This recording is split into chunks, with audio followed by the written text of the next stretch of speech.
struggle, and we don't look for trouble, just ask around. But when outside faces from foreign places talk about taking over, we ain't backing down. We ain't giving up no mountains, we ain't giving up no tree. Honorable members, Mr. Speaker.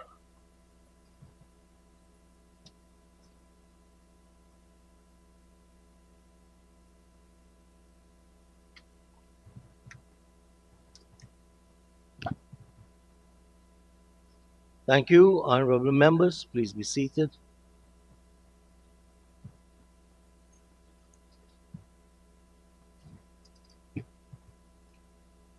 We will resume with the honorable member, Ms. Amanza Walton Desir.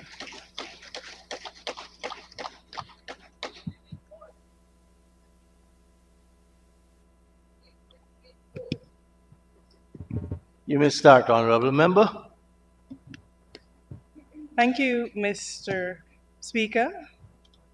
Mr. Speaker, when I was a high school student, my favorite subject was geography. The honorable member on the other side says she's not hearing me. I need to make sure that she's hearing me. Is this better, honorable member Westford? All right. I was saying, Mr. Speaker, that as a young student in high school, one of my favorite subjects was geography. And had a wonderful teacher by the name of Sonia Daniels. She's since left, of course, in pursuit of greener pastures. And in geography, we learned about the trade winds. We learned that the trade winds blew from the southeast and that they played a very important role in cooling the Earth's temperature around the equator. But these winds also, Mr. Speaker, brought tropical storms, and they brought the hurricanes that wrought serious damage across our region. These were the the winds that facilitated early trade and commerce, but these were also the winds that brought the transatlantic slave trade, which the UN has called one of the greatest crimes against humanity that we've ever known. I guess my point is, Mr. Speaker, trade winds serve both good and a bad purpose. And when I cast my mind to our country, I am reminded of the song sung by one of my favorite singers, Lou Rawls, when he spoke about being caught in the trade winds of our times. And it occurs to me that Guyana is a nation that is indeed caught in the trade wind of our times, Mr. Speaker. Mr. Speaker, on our shores, strong geopolitical currents are converging, forces that are beyond our borders, and they're shifting in ways that we are not able to anticipate. From the rising influence of global superpowers to the realignment of regional alliances, the winds are changing and the stakes are high. We are positioned at a crossroad, Mr. Speaker, where strategic partnerships and economic opportunities collide, but so do the risks of exploitation and manipulation. In this time of geopolitical flux, it is important that we remain vigilant, that we discern the motivations of foreign interests while we safeguard our sovereignty and ensure that the benefits of our global engagement reaches to every Guyanese citizen. Mr. Speaker, our foreign policy serves as the rudder of our national ship. And just as the rudder is a small yet critical part of the ship, foreign policy, though often understated, is critical to the development of foreign policy and to the development of our nation. Mr. Speaker, it is what shapes our position on the global stage and is what safeguards the future of our people. So, Mr. Speaker, when the Honorable Minister came to this House, the Honorable Foreign Affairs Minister, when he came to this House and said that when the PPPC took office in 2020, and I quote, they did not inherit a foreign policy from the AP and UAFC, we all know, Mr. Speaker, that it is patently untrue. Mr. Speaker, but you know what? They want to draw us into this backward-looking game. But we're not going to be like them and be drawn into the backward-looking game. Mr. Speaker, we will not move backwards. Instead, Mr. Speaker, what we had hoped that the Honorable Minister would come to tell this House is, since they have been in office for the last 53 months, and they're now requesting funding somewhere close to $10 billion. Mr. Speaker, what we expected the honorable member to tell this House is how the proposed PPPC foreign policy has evolved. Mr. Speaker, he has failed in his address to say anything to this House about how their foreign policy has evolved. And I'm going to choose, Mr. Speaker, just 3 areas in the interest of time to show just how irresponsible this PPPC administration has been in the stewardship of Guyana's foreign policy. Mr. Speaker, let's talk about migration. Mr. Speaker, we know that the issue of migration is one of the single most troublesome issues for the Guyanese out there. You go into the street and you ask them. They are concerned, Mr. Speaker, about the unchecked migration into our country. They are concerned, Mr. Speaker, about this phenomenon. And Mr. Speaker, the Minister of Home Affairs, who is responsible for immigration, the Minister of Foreign Affairs, who should be playing a leading role in the development of a migration policy, came to this House and uttered nary a word on this pressing issue. Mr. Speaker, it is crucial that we address the issues and the challenges posed by our porous borders, because these continue to expose us to significant risks and undermine our national security and our territorial integrity. Mr. Speaker, the Minister with responsibility for immigration, the Honorable Minister Ben, is quoted in the Stabroek News of January 20th, 2025, as saying that it is anticipated that the migrant population in Guyana will increase. But they have not laid out a roadmap to address this issue. Mr. Speaker, to date, the government is unable to provide a realistic estimate of the number of particularly Venezuelan migrants in our country. And the reason is clear, Mr. Speaker. It is because they do not know.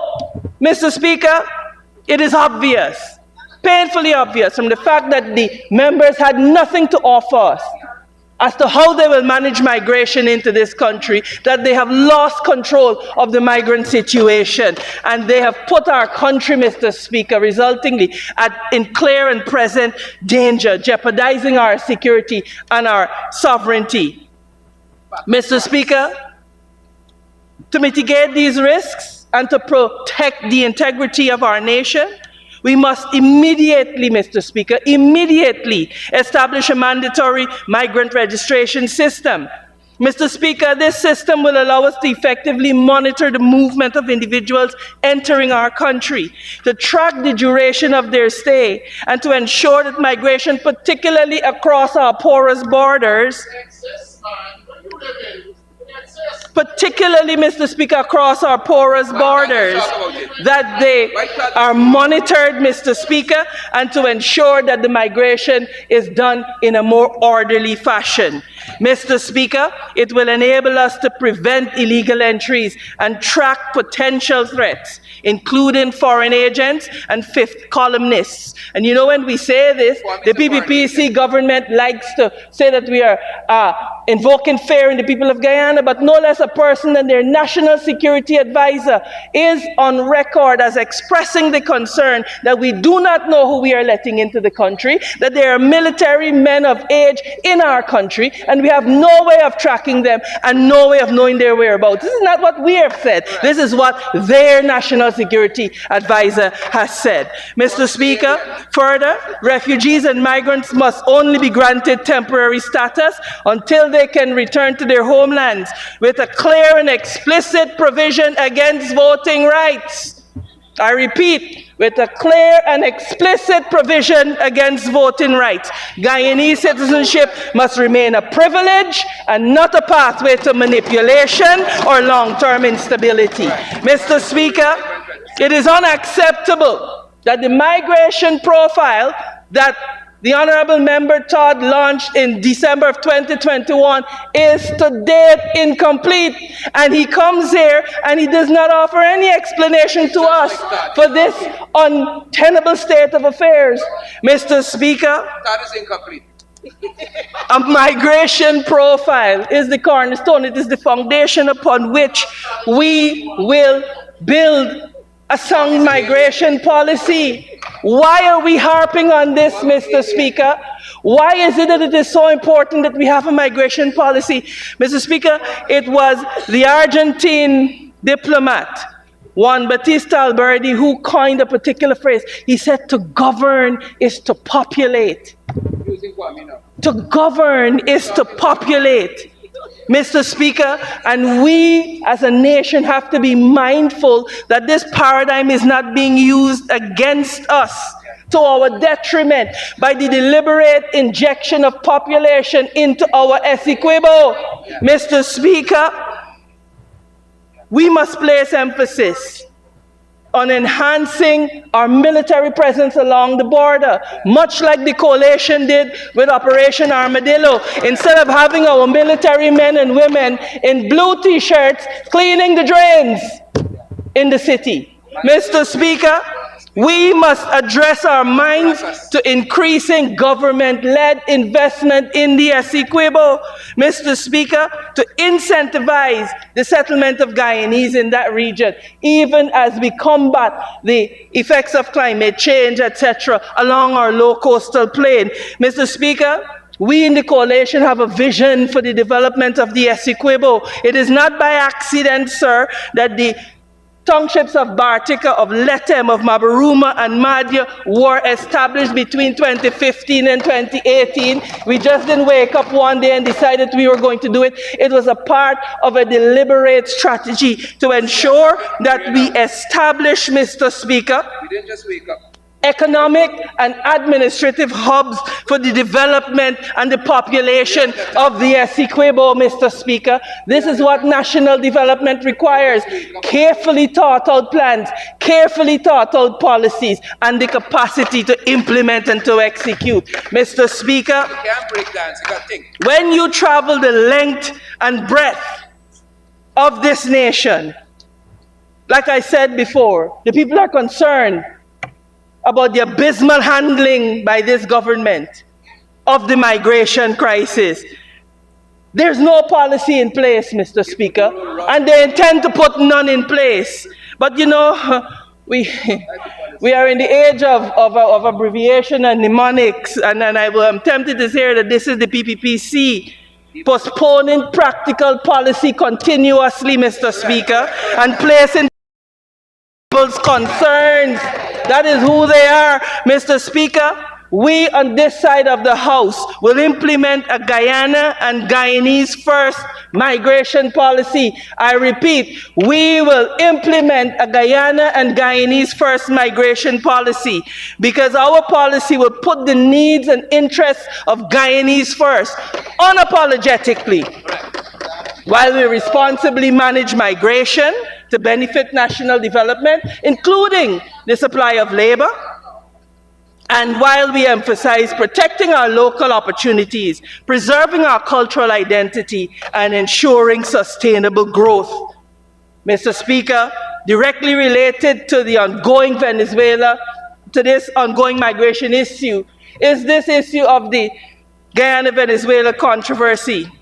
Mr. Speaker, we in the parliamentary opposition have been unequivocal in our condemnation of the recent actions by the Bolivarian Republic of Venezuela, which include, Mr. Speaker, the completion of a bridge to Coco Island and the announcement of plans to elect a governor to administer the Essequibo region.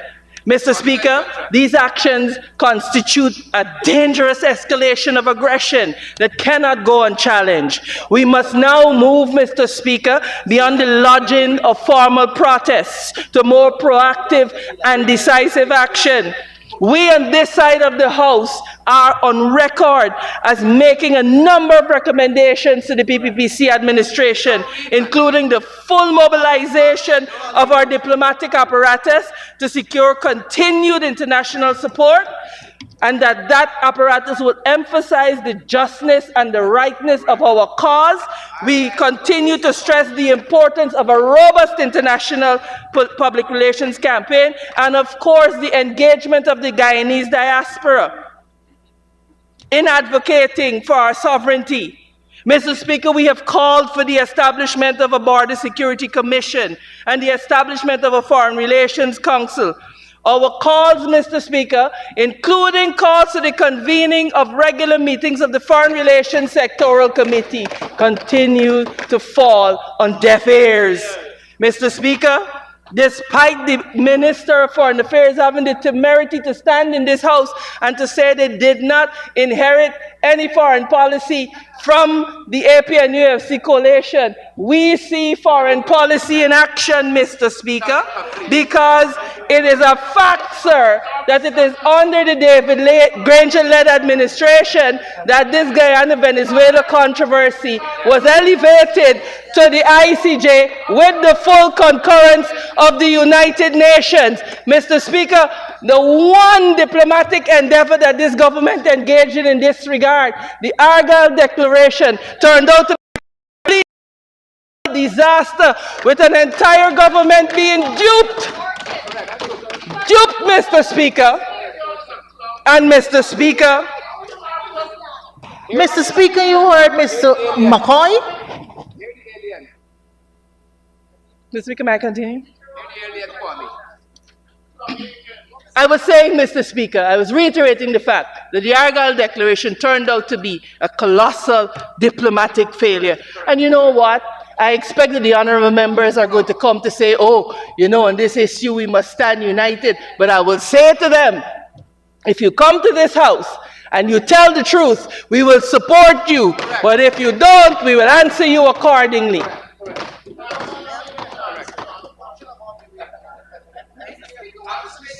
And as we are on failures, Mr. Speaker, the ban on catfish is still yet to be lifted. Mr. Speaker, Guyanese fisherfolk, honorable member, are still waiting on the 150 SC license from Suriname. Failure upon failure upon failure, Mr. Speaker. But this is the PPPC. They parade as if they know policy, but they're proven clueless. Mr. Speaker, I want to talk to us about CARICOM. I want to talk to us about CARICOM in relation to this, because the silence of CARICOM in this regard has been deafening. Mr. Speaker, the silence is not just deafening, it is disappointing. It is dangerous. It sends the wrong signal, not only to Venezuela, but to the world, that aggression could be met with apathy. Mr. Speaker, traditionally, CARICOM has been our first line of defense, and that line simply is not holding. Mr. Speaker, after much fanfare about the now obviously dead Argyle Declaration, the voices of key CARICOM leaders are deafeningly silent. Mr. Speaker, but I am sure that we will hear from them again at elections time. But they appear muted now in the face of Venezuela's ongoing aggression. Mr. Speaker, I want to be clear. CARICOM's inaction undermines its credibility, and it fails to uphold its collective commitment, Mr. Speaker, to upholding the sovereignty of its member states. The Essequibo is not just a Guyanese issue, it's a CARICOM issue.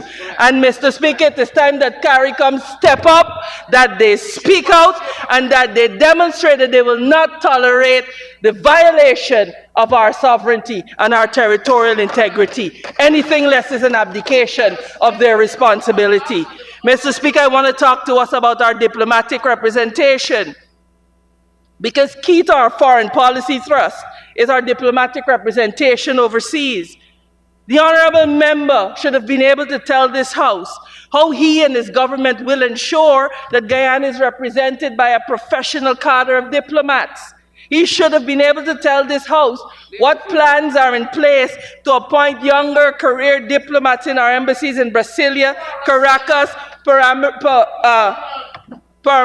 Mr. Speaker, and Washington. I repeat, you should be able to tell us what plans are in place to appoint younger career diplomats to these posts that I have called. Mr. Speaker, I am by no means ageist, but Mr. Speaker, we must have a plan to ensure continuity and competence.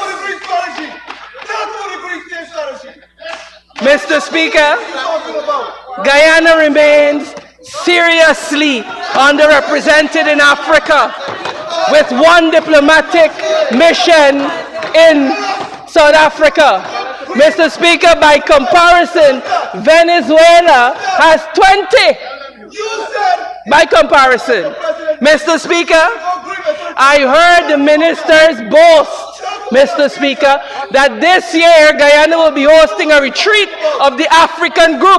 Well, I expect that for this $10 billion that we're giving him this year, that we will have an announcement of cooperation agreements, that we will hear about the establishment of more embassies and missions in Africa, and that they will be honest, Mr. Speaker, with the Africans about the number of Nigerian and other African students who have a difficulty getting visas on arrival here and who they refuse to renew their work permits, Mr. Speaker, because we are going to be here and we will let them know. Mr. Speaker, Minister Todd must tell us how much of this $10 billion he has put into the Foreign Services Institute, Mr. Speaker, and I apologize to the people of Guyana that I have to shout, but my colleague on the other side has descended this August house into a fish market, Mr. Speaker,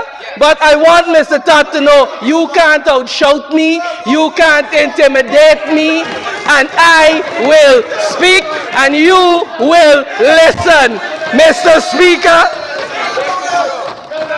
he must tell us how much of this $10 billion that he wants will be going to the Foreign Services Institute to train young diplomats, and what arrangements has he put in place to mentor the next generation of diplomats. I suspect, Mr. Speaker, the reality is that he has very little money put aside for that, because you know why? Traditionally, this PPPC government has always been about jobs for their cronies. Diplomatic postings have always been reward for favors granted. Mr. Speaker, it has always been jobs for the boys. Mr. Speaker, this is the classic PPPC when it comes to representing our country. Mr. Speaker, I could say that they are placing patrons in prestigious capitals. Mr. Speaker, I could say that they are only promising posts to party connections. That is the name and nature of the PPPC. Mr. Speaker, the foreign policy failure of the PPPC administration leaves us more vulnerable than we ever have been before. And Mr. Speaker, I will say this. They have left us more vulnerable than ever before to these raging foreign policy winds, Mr. Speaker, these raging geopolitical winds. Mr. Speaker, the PPPC believes, Mr. Speaker, that diplomacy looks a certain way.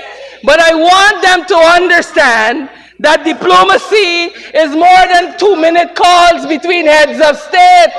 It is more than convenient photo ops and the reveling in feel-good photo ops. It is more than that, Mr. Speaker. Mr. Speaker, I stood in this spot last year, Mr. Speaker, and I outlined 5 developmental priorities for our foreign relations.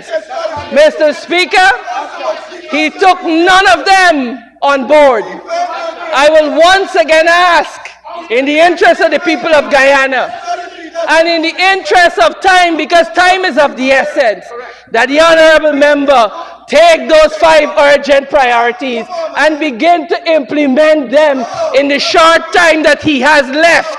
We will continue it when we assume office.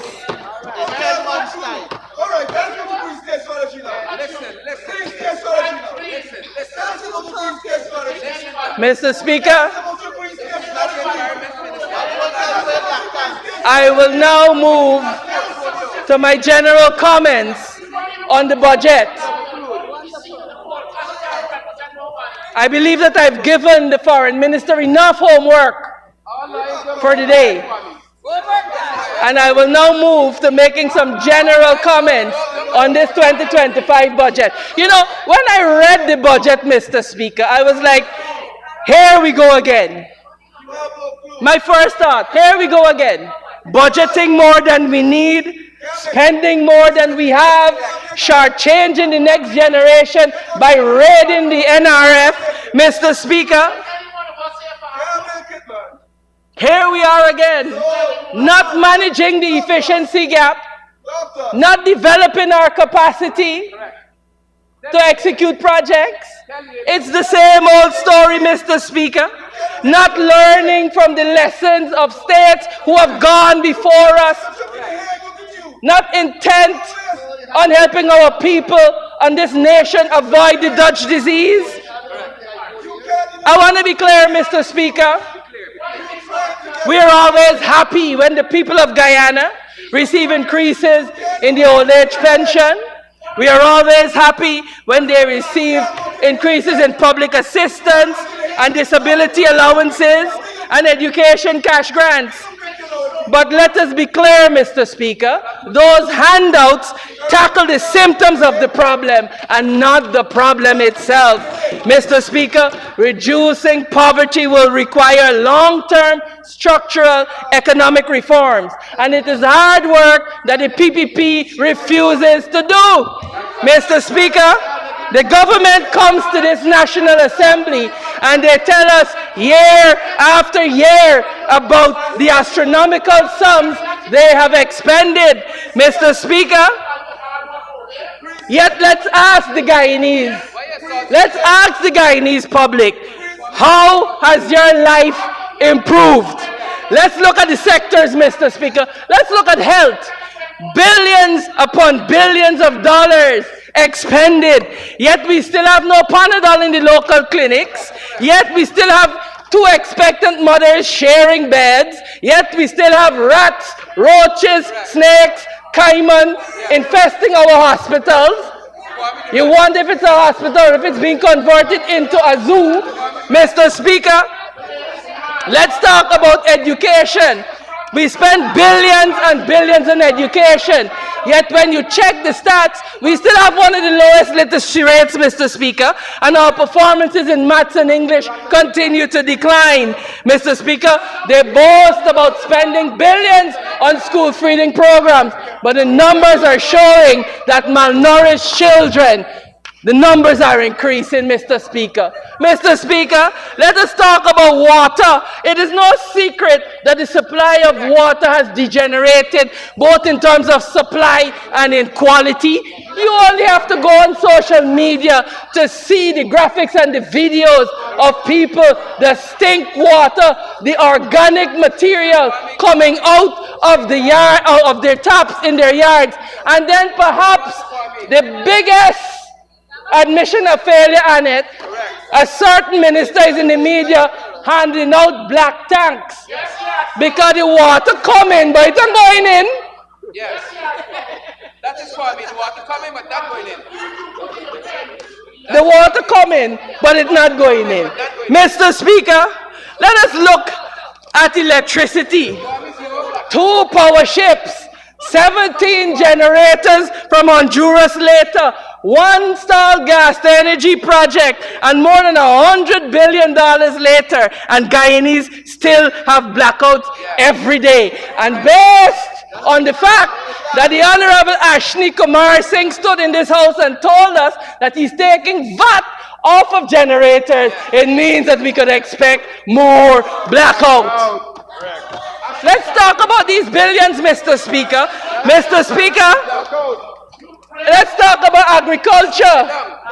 My dear friend Zulfi, honorable member, over $300 billion expended, but yet the studies are showing that over 40% of Guyanese are still food insecure. And we have he who will not be named that parades himself as the champion of food security in the region. We keep saying you gotta dance a yard before you dance abroad. Ensure that your people are first food secure. And then you could worry about everybody else. But Mr. Speaker, something is wrong. Something is wrong, Mr. Speaker. When a government comes to this house and tells us that they're spending more money every year, and yet year after year the lives of Guyanese are getting harder. Mr. Speaker, how can a country that is earning $7.6 million per day, $7.6 million per day, Mr. Speaker, and yet our children are going to bed hungry. Yet parents have to think about how they're going to make ends meet. Yet, Mr. Speaker, the capital city is filthy. Our roads are chaotic. We cannot get a full day of electricity supply without blackouts plaguing us. Our health centers lack the most basic drugs and medical equipment. Mr. Speaker, something is wrong. And you know, Mr. Speaker, I heard my colleagues on the other side making a big to-do about peace and prosperity and progress and commitment, Mr. Speaker, when the truth is that the only people who are progressing are the friends, family, and favorites of the PPC. The only peace that the people of Guyana know, Mr. Speaker, is the peace that passes all understanding that they get from on high, and certainly not from Robeson Ben, honorable member, and the police force that is in shambles, Mr. Speaker, when the only things that are prospering is the weapons of incompetence and mismanagement that this PPPC government continues to form against the people of Guyana. And when the only commitment that they have is to pilfering the patrimony of our people continuously. Mr. Speaker, the Honorable Member Rodriguez challenged us to say, what project should we cut? Mr. Speaker, any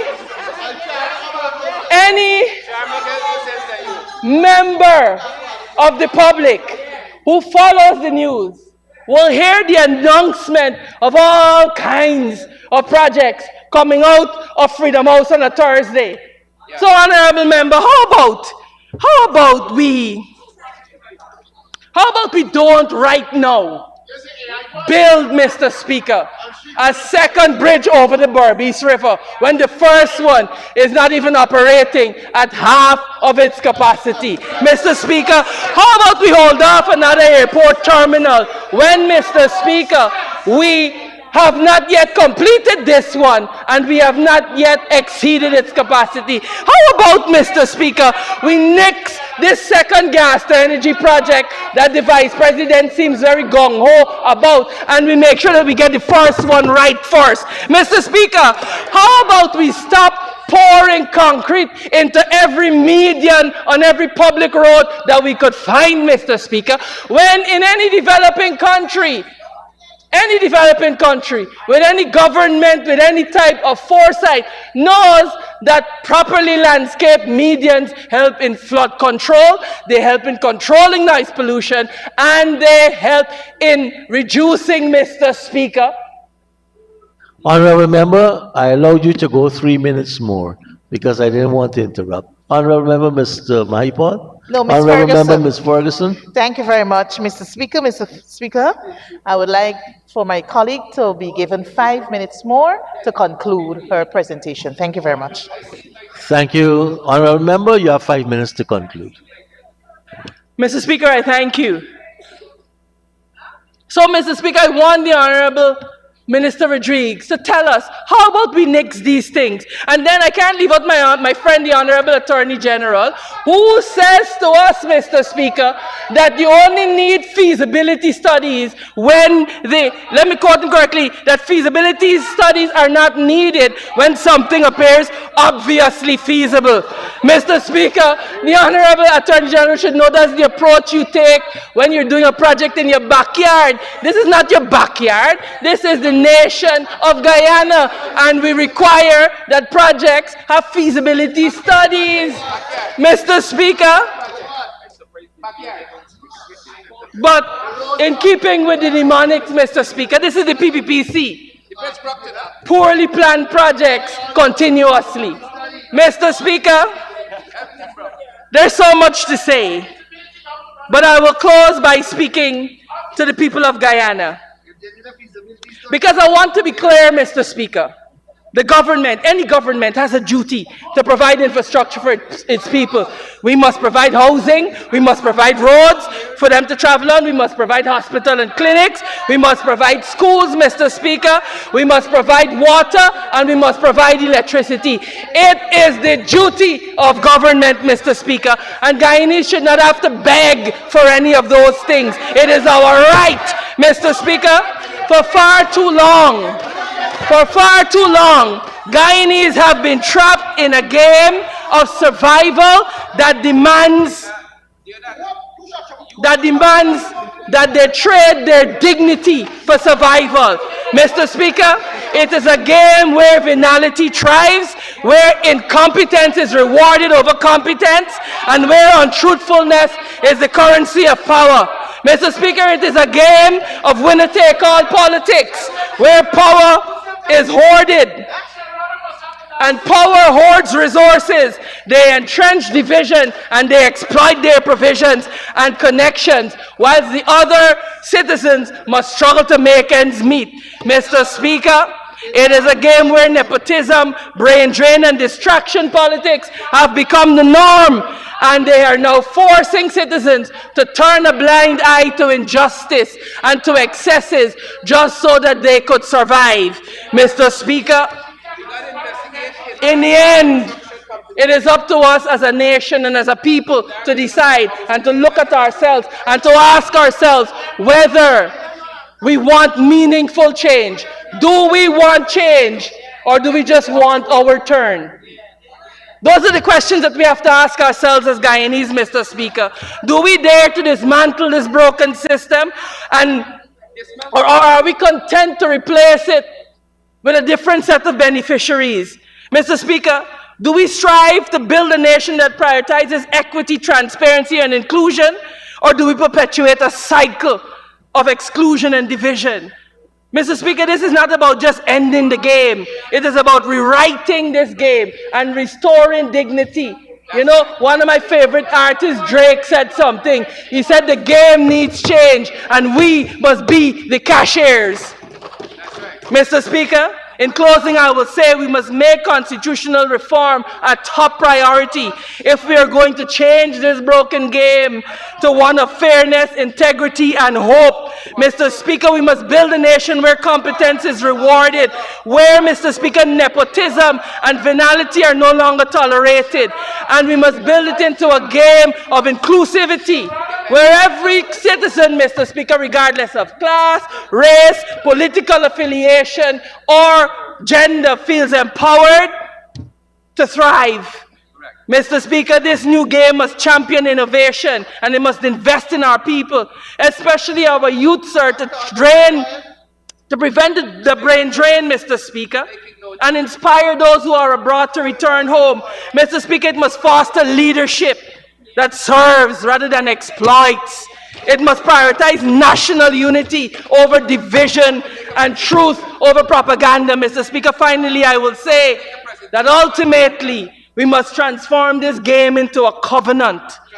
One built on trust, one built on accountability, and one that is built on a shared vision for Guyana, where our dignity is restored, where we don't have to be sycophants to thrive, and where a brighter future is not just a dream.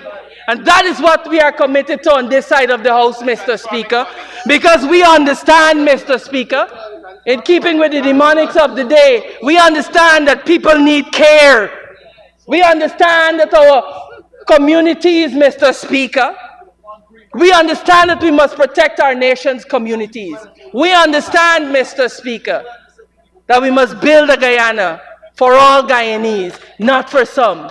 Therefore, Mr. Speaker, in spite of the hard work of the members of staff at the Ministry of Foreign Affairs, I cannot lend my support to this budget in its current iteration. I thank you, Mr. Speaker. Thank you very, very much, Honorable Member. And now for the Honorable Minister of Tourism, Industry and Commerce, the Honorable Onej Walron.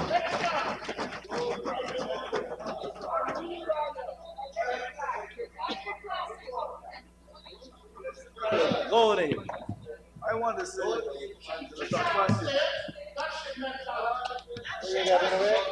Thank you, Mr. Speaker.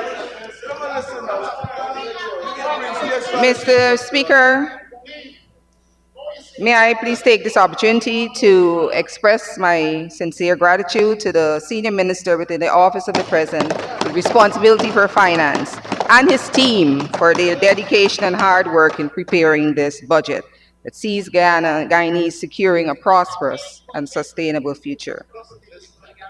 Mr. Speaker, Budget 2025 comes as we approach the 5-year anniversary of the ascension of our government to office. And one cannot help but contrast the performance of the PPPC administration with that of our predecessors, who now occupy the other side of this honorable house.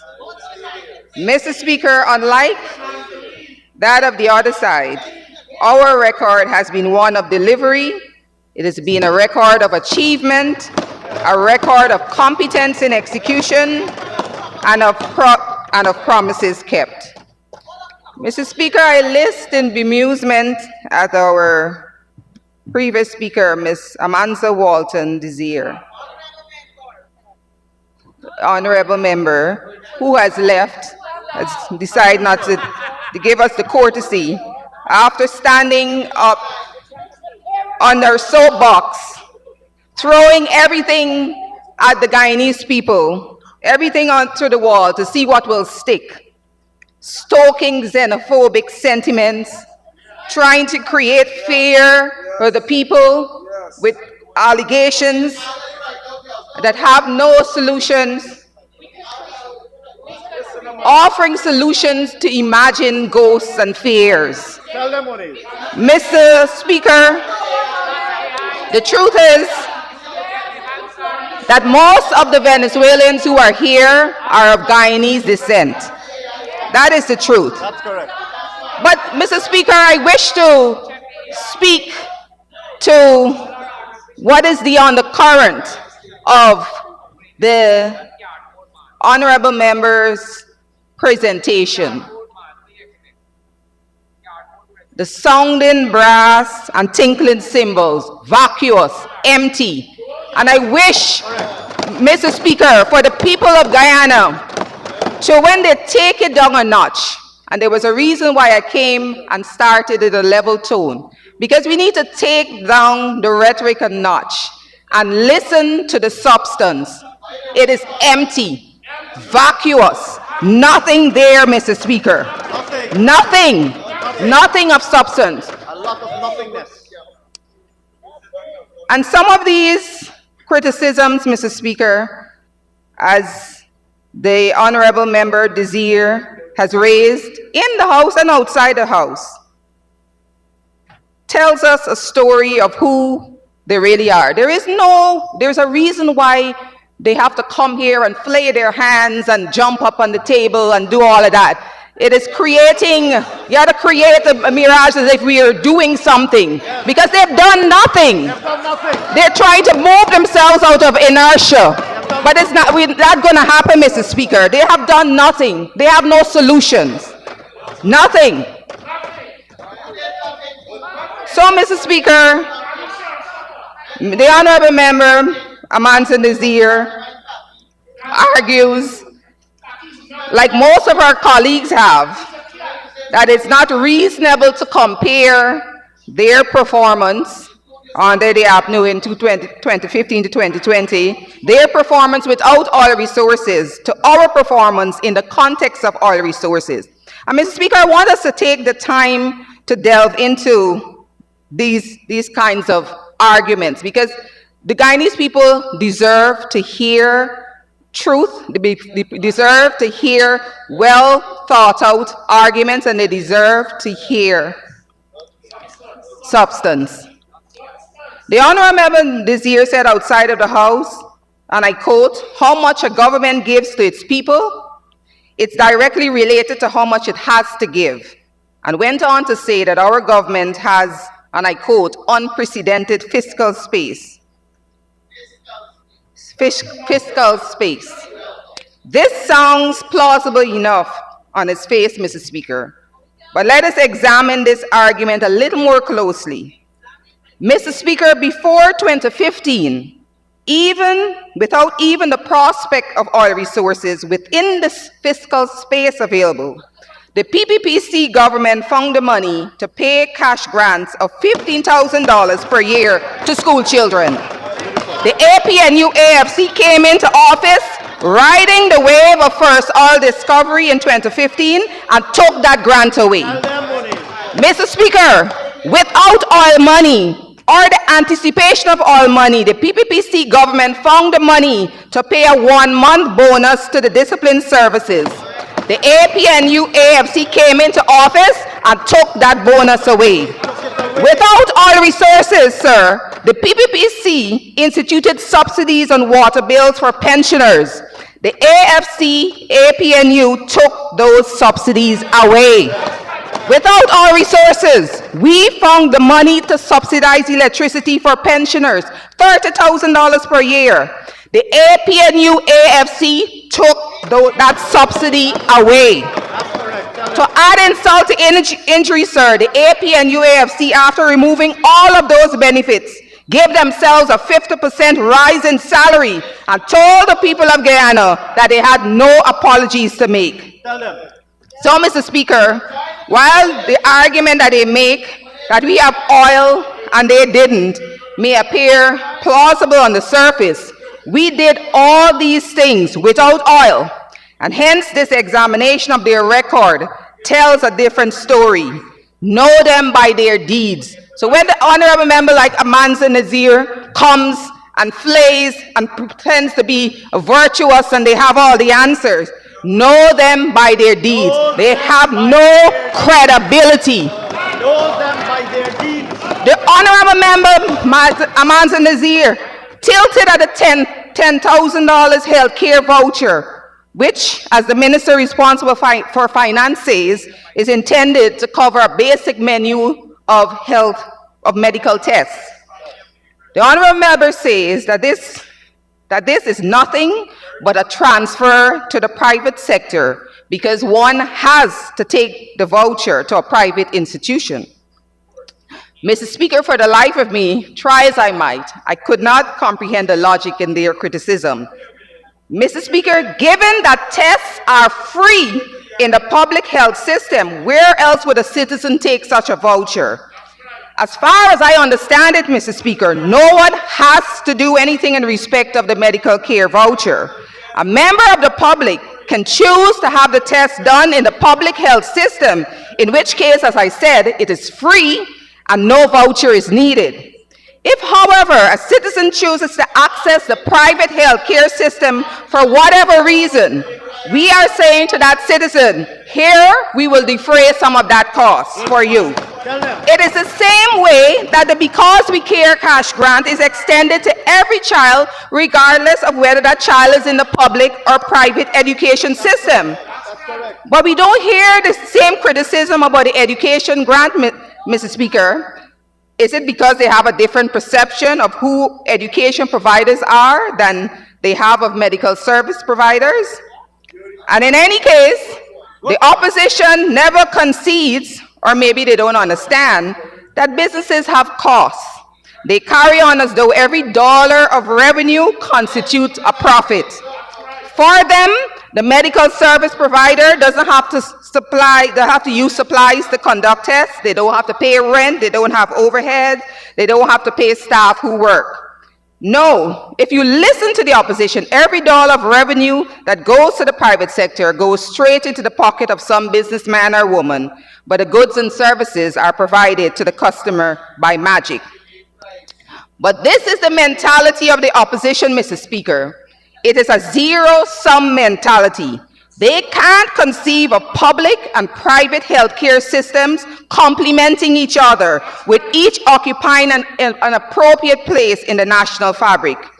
They want to take us back to the days where there was no private sector, where the state, according to them, must control the commanding heights of the economy, where the state dominated all aspects of people's lives, where the state, their state, did everything and did it badly. Mr. Speaker, I also wish to thank the Honorable Member Jurita Finance, who opened the debate for the opposition last Friday. I think the Honorable Member did the nation a great service as well in her presentation.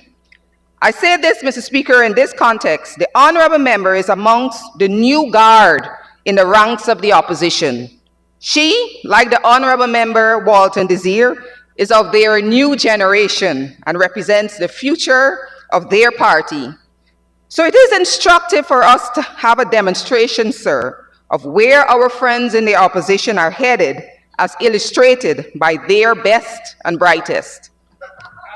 Mr. Speaker, there is a Yiddish word which I think aptly describes the presentation of the Honorable Member, Ms. Finance. That word, sir, is chutzpah. Translated to English means audacity or temerity.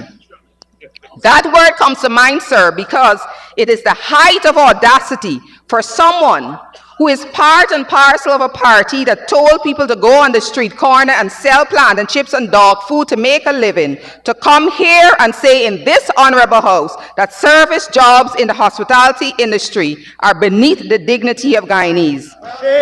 Let me hasten to say, Mr. Speaker, that on this side of the house, we have absolutely no problem with people who sell dog food on the corner. They are doing honest work, and honest work is dignified work. So we don't have a single problem with those hardworking people, Mr. Speaker. What we have a problem with, sir, is the temerity of people like the Honorable Member Finance, whose government not only told Guyanese to go make their living selling on the street corner, but imposed a tax on top of them in the bargain. You will remember, sir, that huckster's tax as one of the more than 200 regressive taxes that this administration has removed. And then they come to this house disparaging jobs which offer steady employment, offer opportunities for advancement, as well as inclusion in the social safety net through the NIS scheme. Mr. Speaker, the Honorable Member, who is in the vanguard of the opposition's new generation, told us that tourism makes us a nation of servants. Mr. Speaker, this is the voice of the opposition's future, giving us the identical argument of the PNC from days past. So it appears, Mr. Speaker, that notwithstanding the new look, the new people, the new day, this new day, it's the same old tired philosophy on the other side. But we must thank the Honorable Member, Ms. Finance, for reminding us of who they are, because Guyanese will be making an important choice this year. Mr. Speaker, the Honorable Member's presentation last Friday was emblematic of the particularly insidious way in which the opposition tries to demonize the government and the private sector.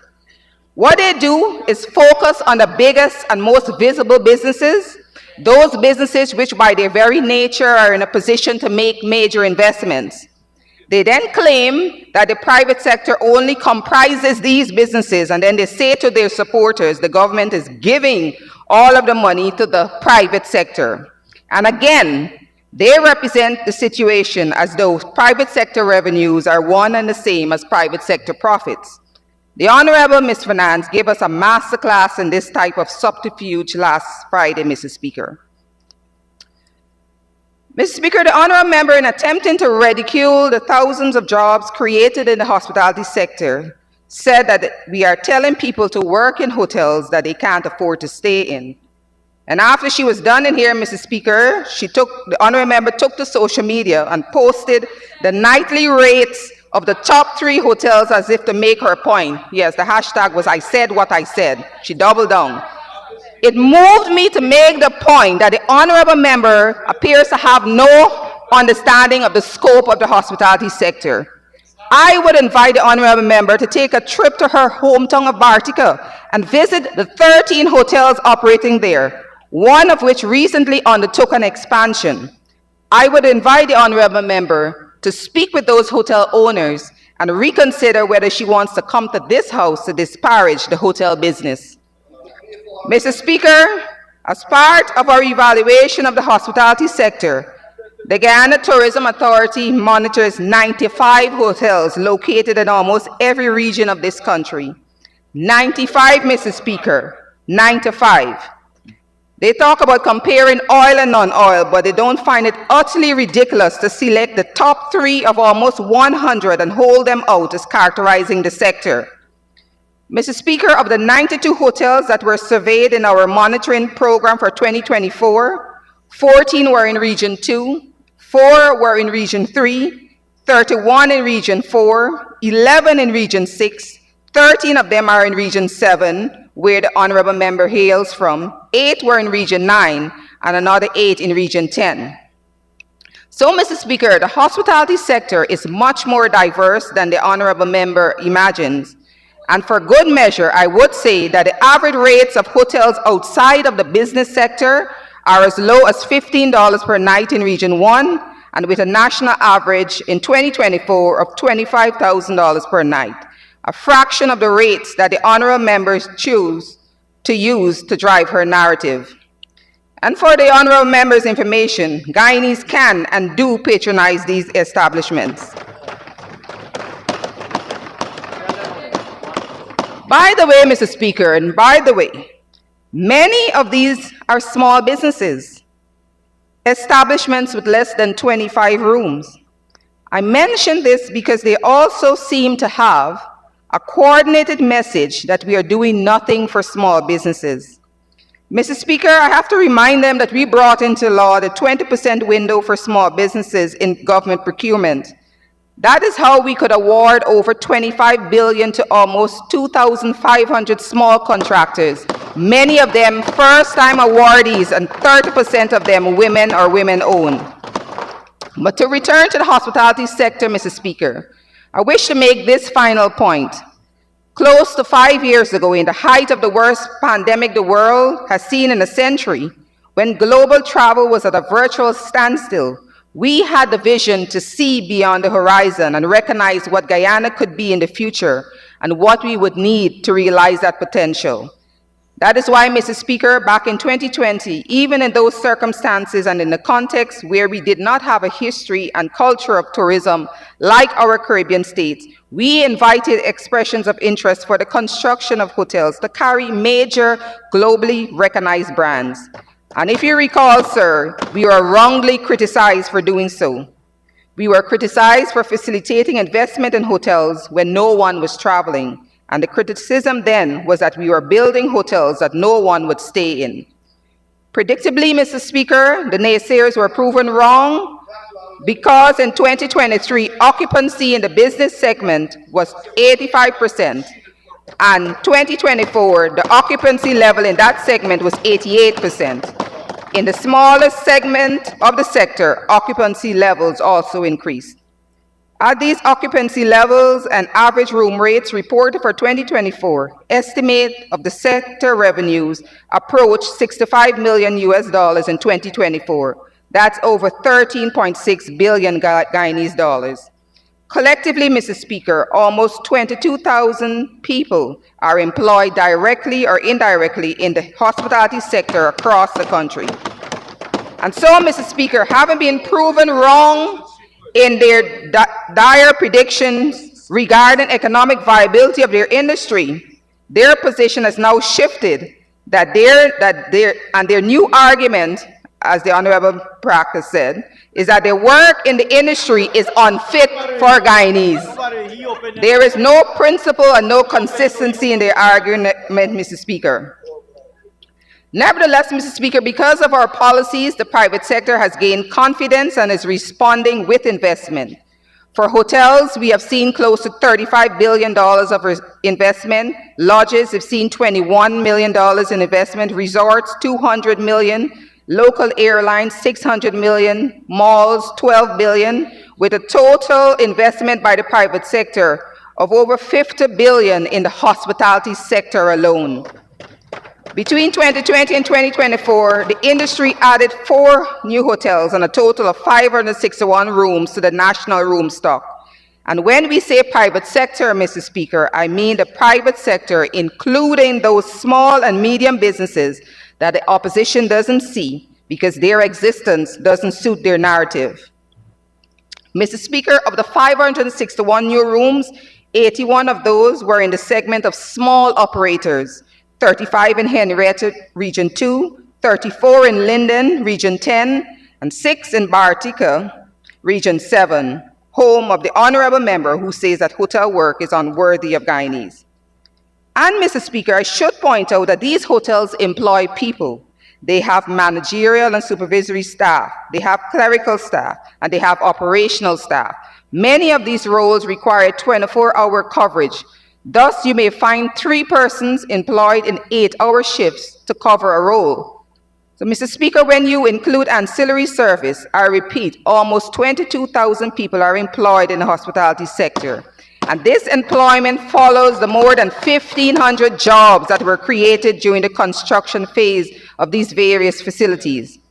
We promised to create jobs, and we have surpassed our promise of 50,000 jobs for our people, Mr. Speaker, and in so doing, restored hope and dignity to the thousands of our Guyanese brothers and sisters the AP and UAFC placed on the breadline.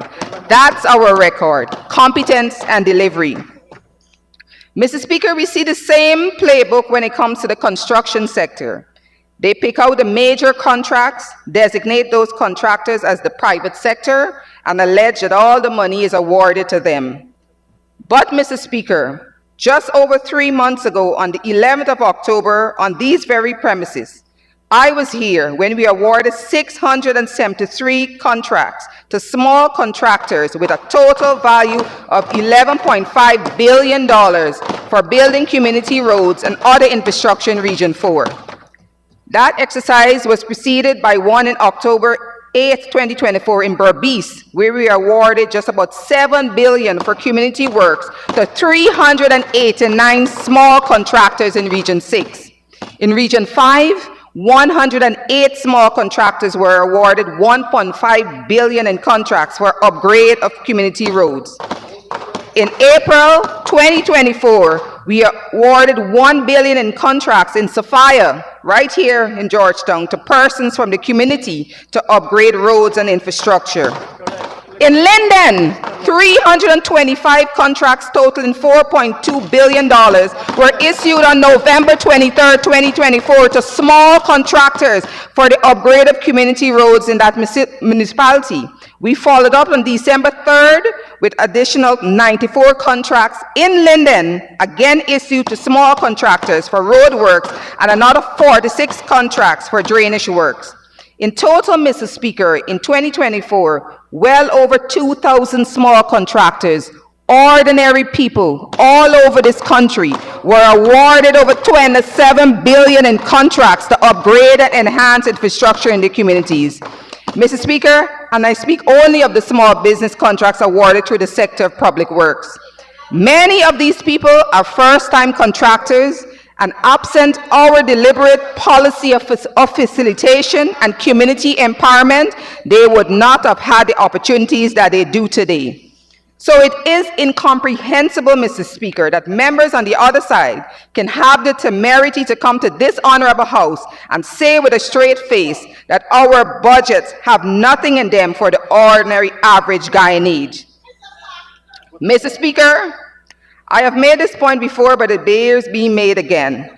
Every child who attends a public school and receives instruction gets a benefit from $175 billion that is programmed for education in this budget. Mr. Speaker, the thousands of people who go to a public hospital or a community health center and benefit from free care and treatment benefit from the $143 billion allocated to health in the budget. For small businesses who they say we do nothing for, the accelerated depreciation schedule for capital investments made by poultry farmers is nothing because small farmers mean nothing to them. The removal of VAT on agricultural machinery means nothing for them. I suppose they don't consider small farms to be small businesses. They don't care. Mr. Speaker, do small businesses not benefit from our maintaining the zero rating of excise tax on petroleum products? This measure removes an estimated $90 billion in costs throughout the supply chain. And this benefits not only small businesses, Mr. Speaker, it benefits everyone. Lowering fuel costs lowers inland freight so as to reduce prices in the shops and markets. It lowers direct costs for consumers who own motor vehicles. Our taxi fares remain low in part because of that measure, and it lowers electricity costs, which every consumer and business benefits from in terms of lower light bills. Mr. Speaker, it is easy to do as the opposition does, to criticize these measures because they know that the true effect of these measures will only be felt if those subsidies are removed, and that will never be done by this government. But make no mistake, sir, they will remove those subsidies and place the burdens on the citizens' back if they ever get their hands on the levers of power again. Just look at their record. That's correct, because that's what they do. Mr. Speaker, there is $800 million program for small businesses in the agro-processing sector.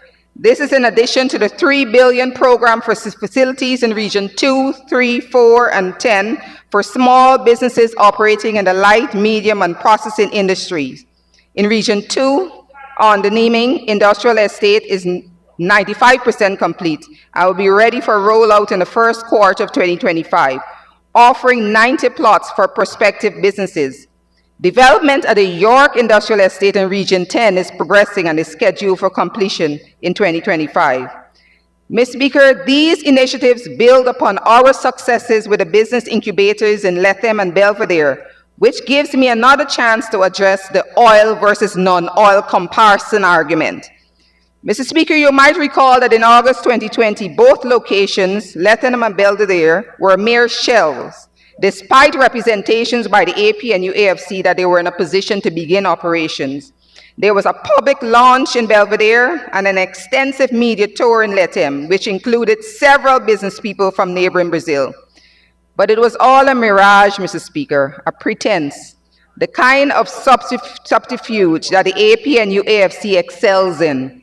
Despite the fanfare, no equipment was installed, not a pod was occupied, and nothing was produced. Today, Mr. Speaker, residents of Region 6 and 9 have access to state-of-the-art agro-processing facilities which provide a direct benefit to the agro-processing sector.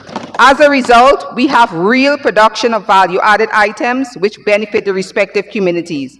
Last year, Mr. Speaker, more than 8,000 pounds of indigenous flowers and powders, almost 70,000 sachets of herbal teas were produced at the Berbice incubator, and almost 5,000 sachets of tea, along with large quantities of dried pepper and dried fruits, were produced at the Lethem Business Incubator Center. Especially in the Lethem area, without those facilities, Mr. Speaker, much of those produce would go to waste. With the successful completion of this project, sir, The small farmers from the Letta and environs can preserve their produce and earn more revenues from the resulting value-added products that are placed in retail outlets throughout the country. And that is the difference between the PPPC and the APNU AFC, sir. Here you have the same project, different administrations, different results. So this has nothing to do with access to oil revenues versus lack of oil revenues, Mr. Speaker.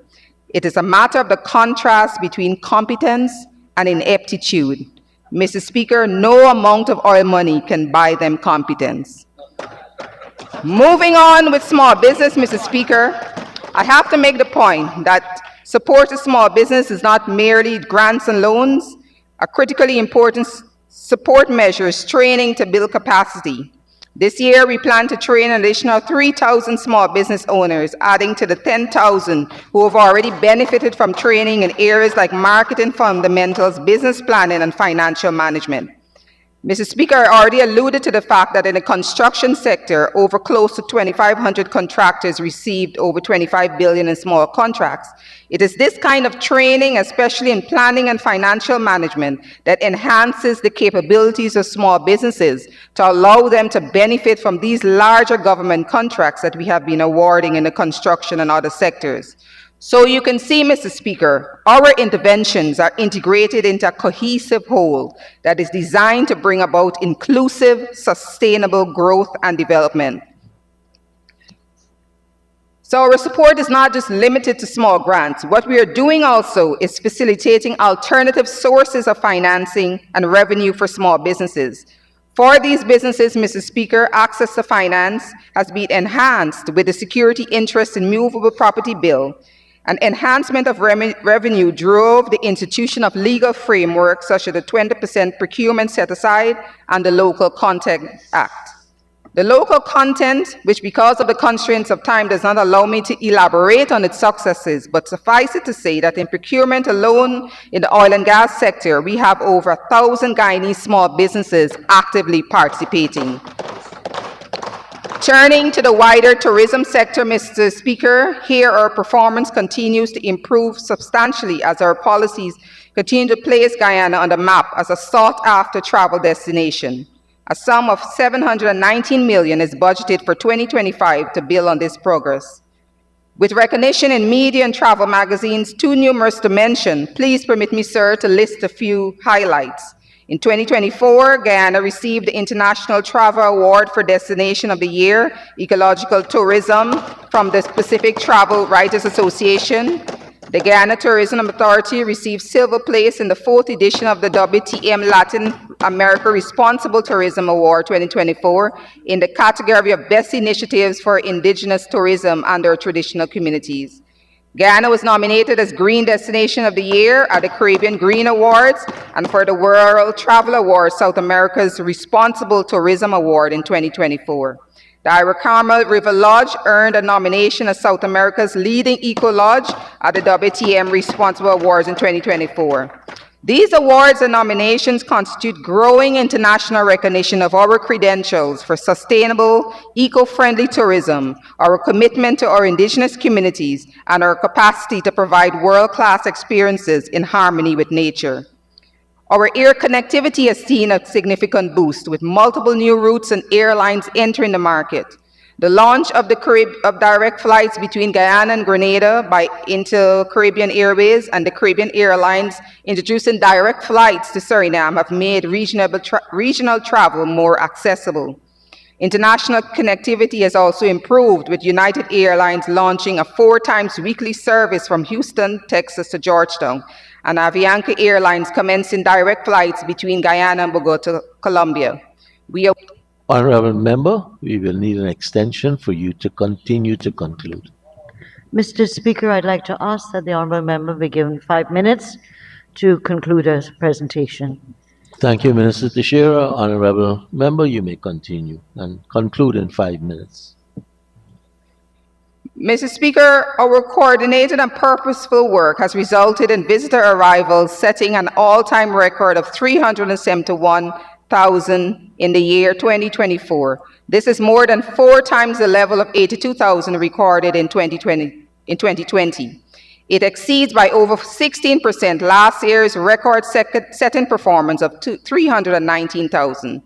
In total, visitor arrivals increased by more than 50,000 persons in 2024 as compared to 2023. This exemplifies what we mean, Mr. Speaker, when we say we have a record of competence and delivery. Mr. Speaker, we have $1.2 billion allocated to standardization and standards development for 2025. These activities have an integral role in developing our competitiveness.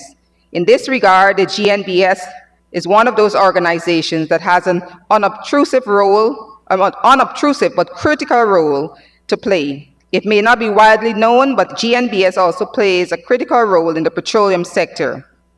The Oil and Gas Department of the Bureau monitors operations on the FPSO. GNBS inspectors are stationed to oversee the custody transfer process and to ensure precision and accuracy of the transaction records relating to oil production and lifts. The GNBS is also responsible for sampling crude stored in cargo tanks to determine quality. You would no doubt readily appreciate, sir, that the quality of a lift will influence its price. Mr. Speaker, altogether, our inspectors aboard the FPSOs conduct more than 3,000 high-precision tests each year as they work on the front line to safeguard our oil revenues.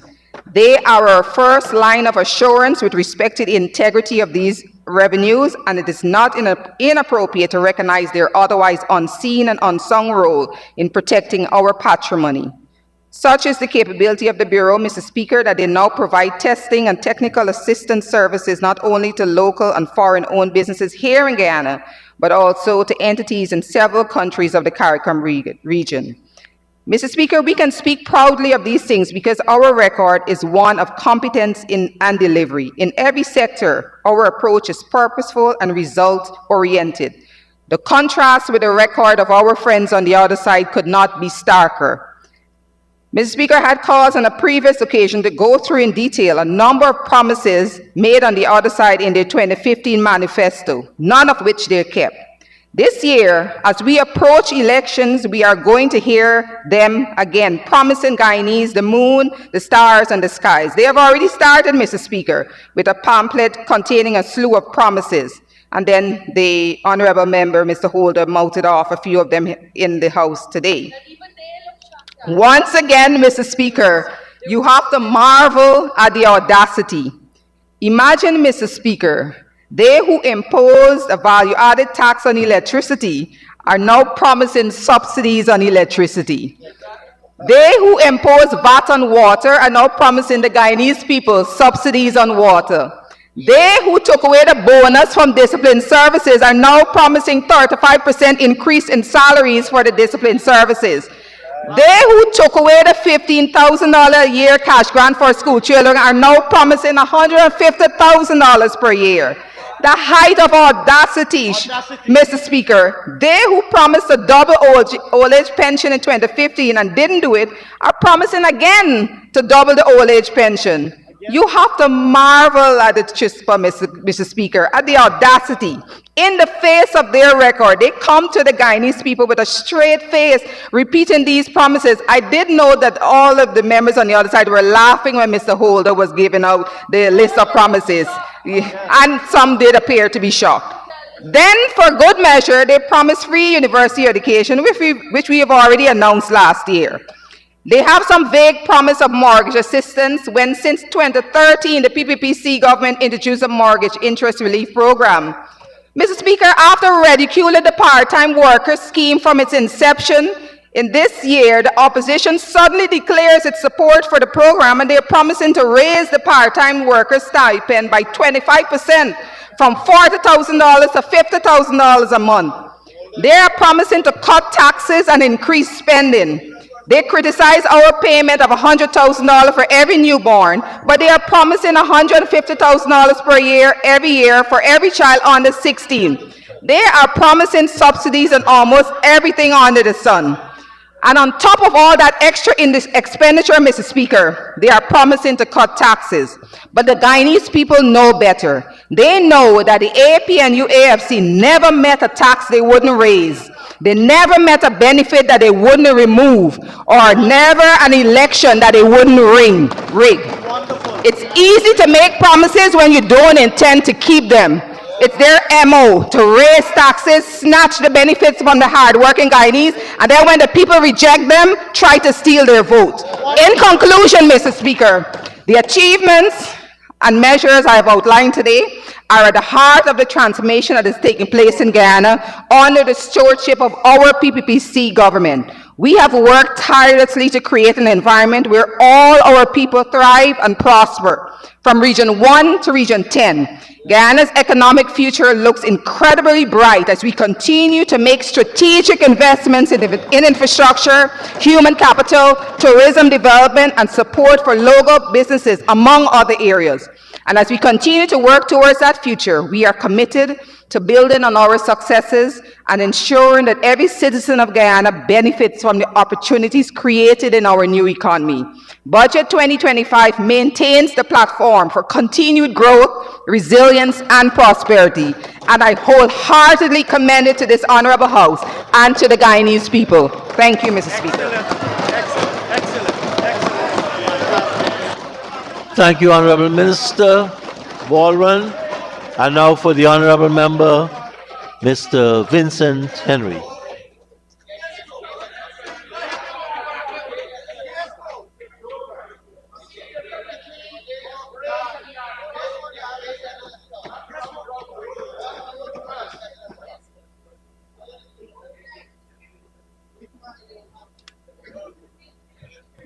Thank you, Mr. Speaker.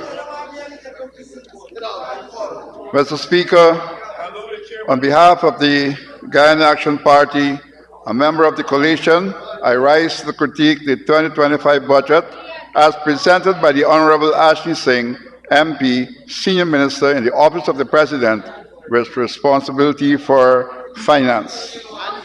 But Ms. Comrade Speaker, we have to respond to some of the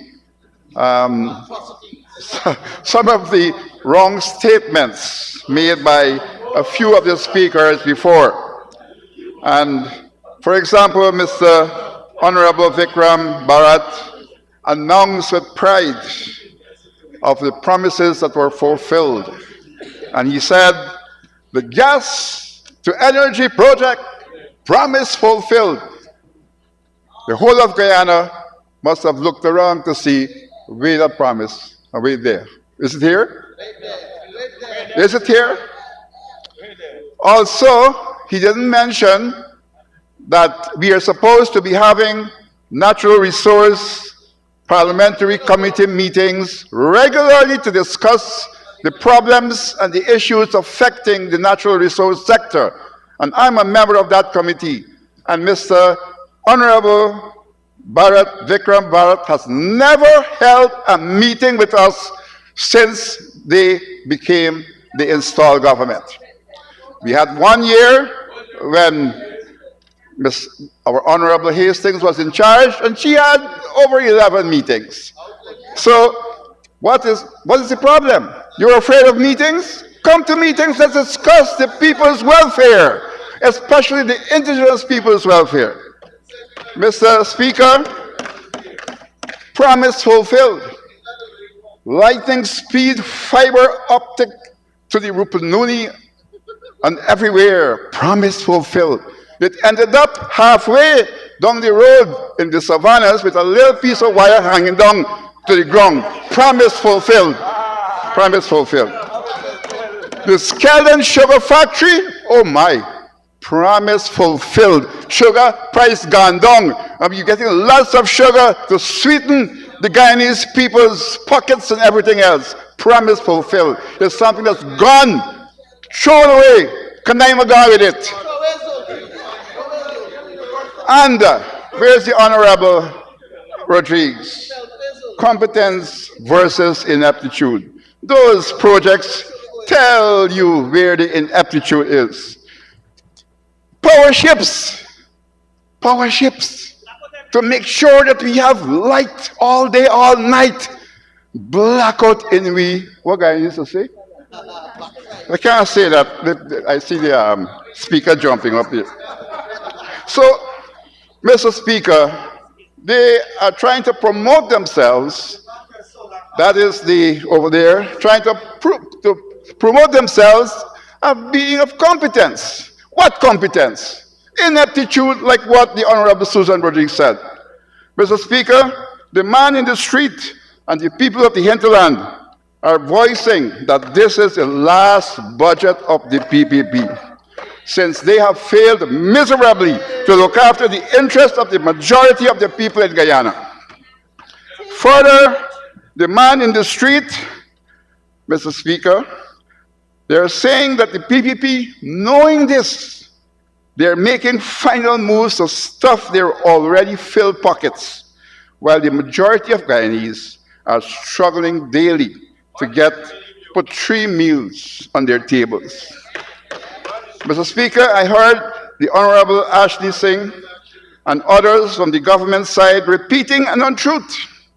Mr. Speaker, in 2020, under the APNU AFC, the Hinterland Employment Youth Services Program, also known as the HAYES program, had some 2,500 hinterland youths actively involved in training in multiple life skills, plus a component that allowed the youths to be trained in entrepreneurship.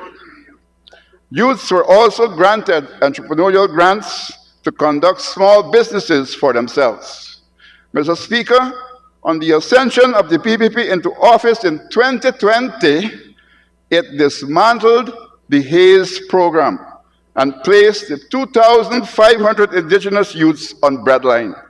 In other words, the PPP fired the 2,500 indigenous youths and later replaced the HAYES program with the CSO's program. Nothing wrong with replacing a program, but you're firing our indigenous youths. And then you come every time to Parliament and repeat that we fired them. You were the one. Honorable member, we have a contention as to who did the firing, and there is a document that was circulated, and we are going to be circulating that to clarify once and for all who did what. Honorable Speaker, I think you heard me wrongly.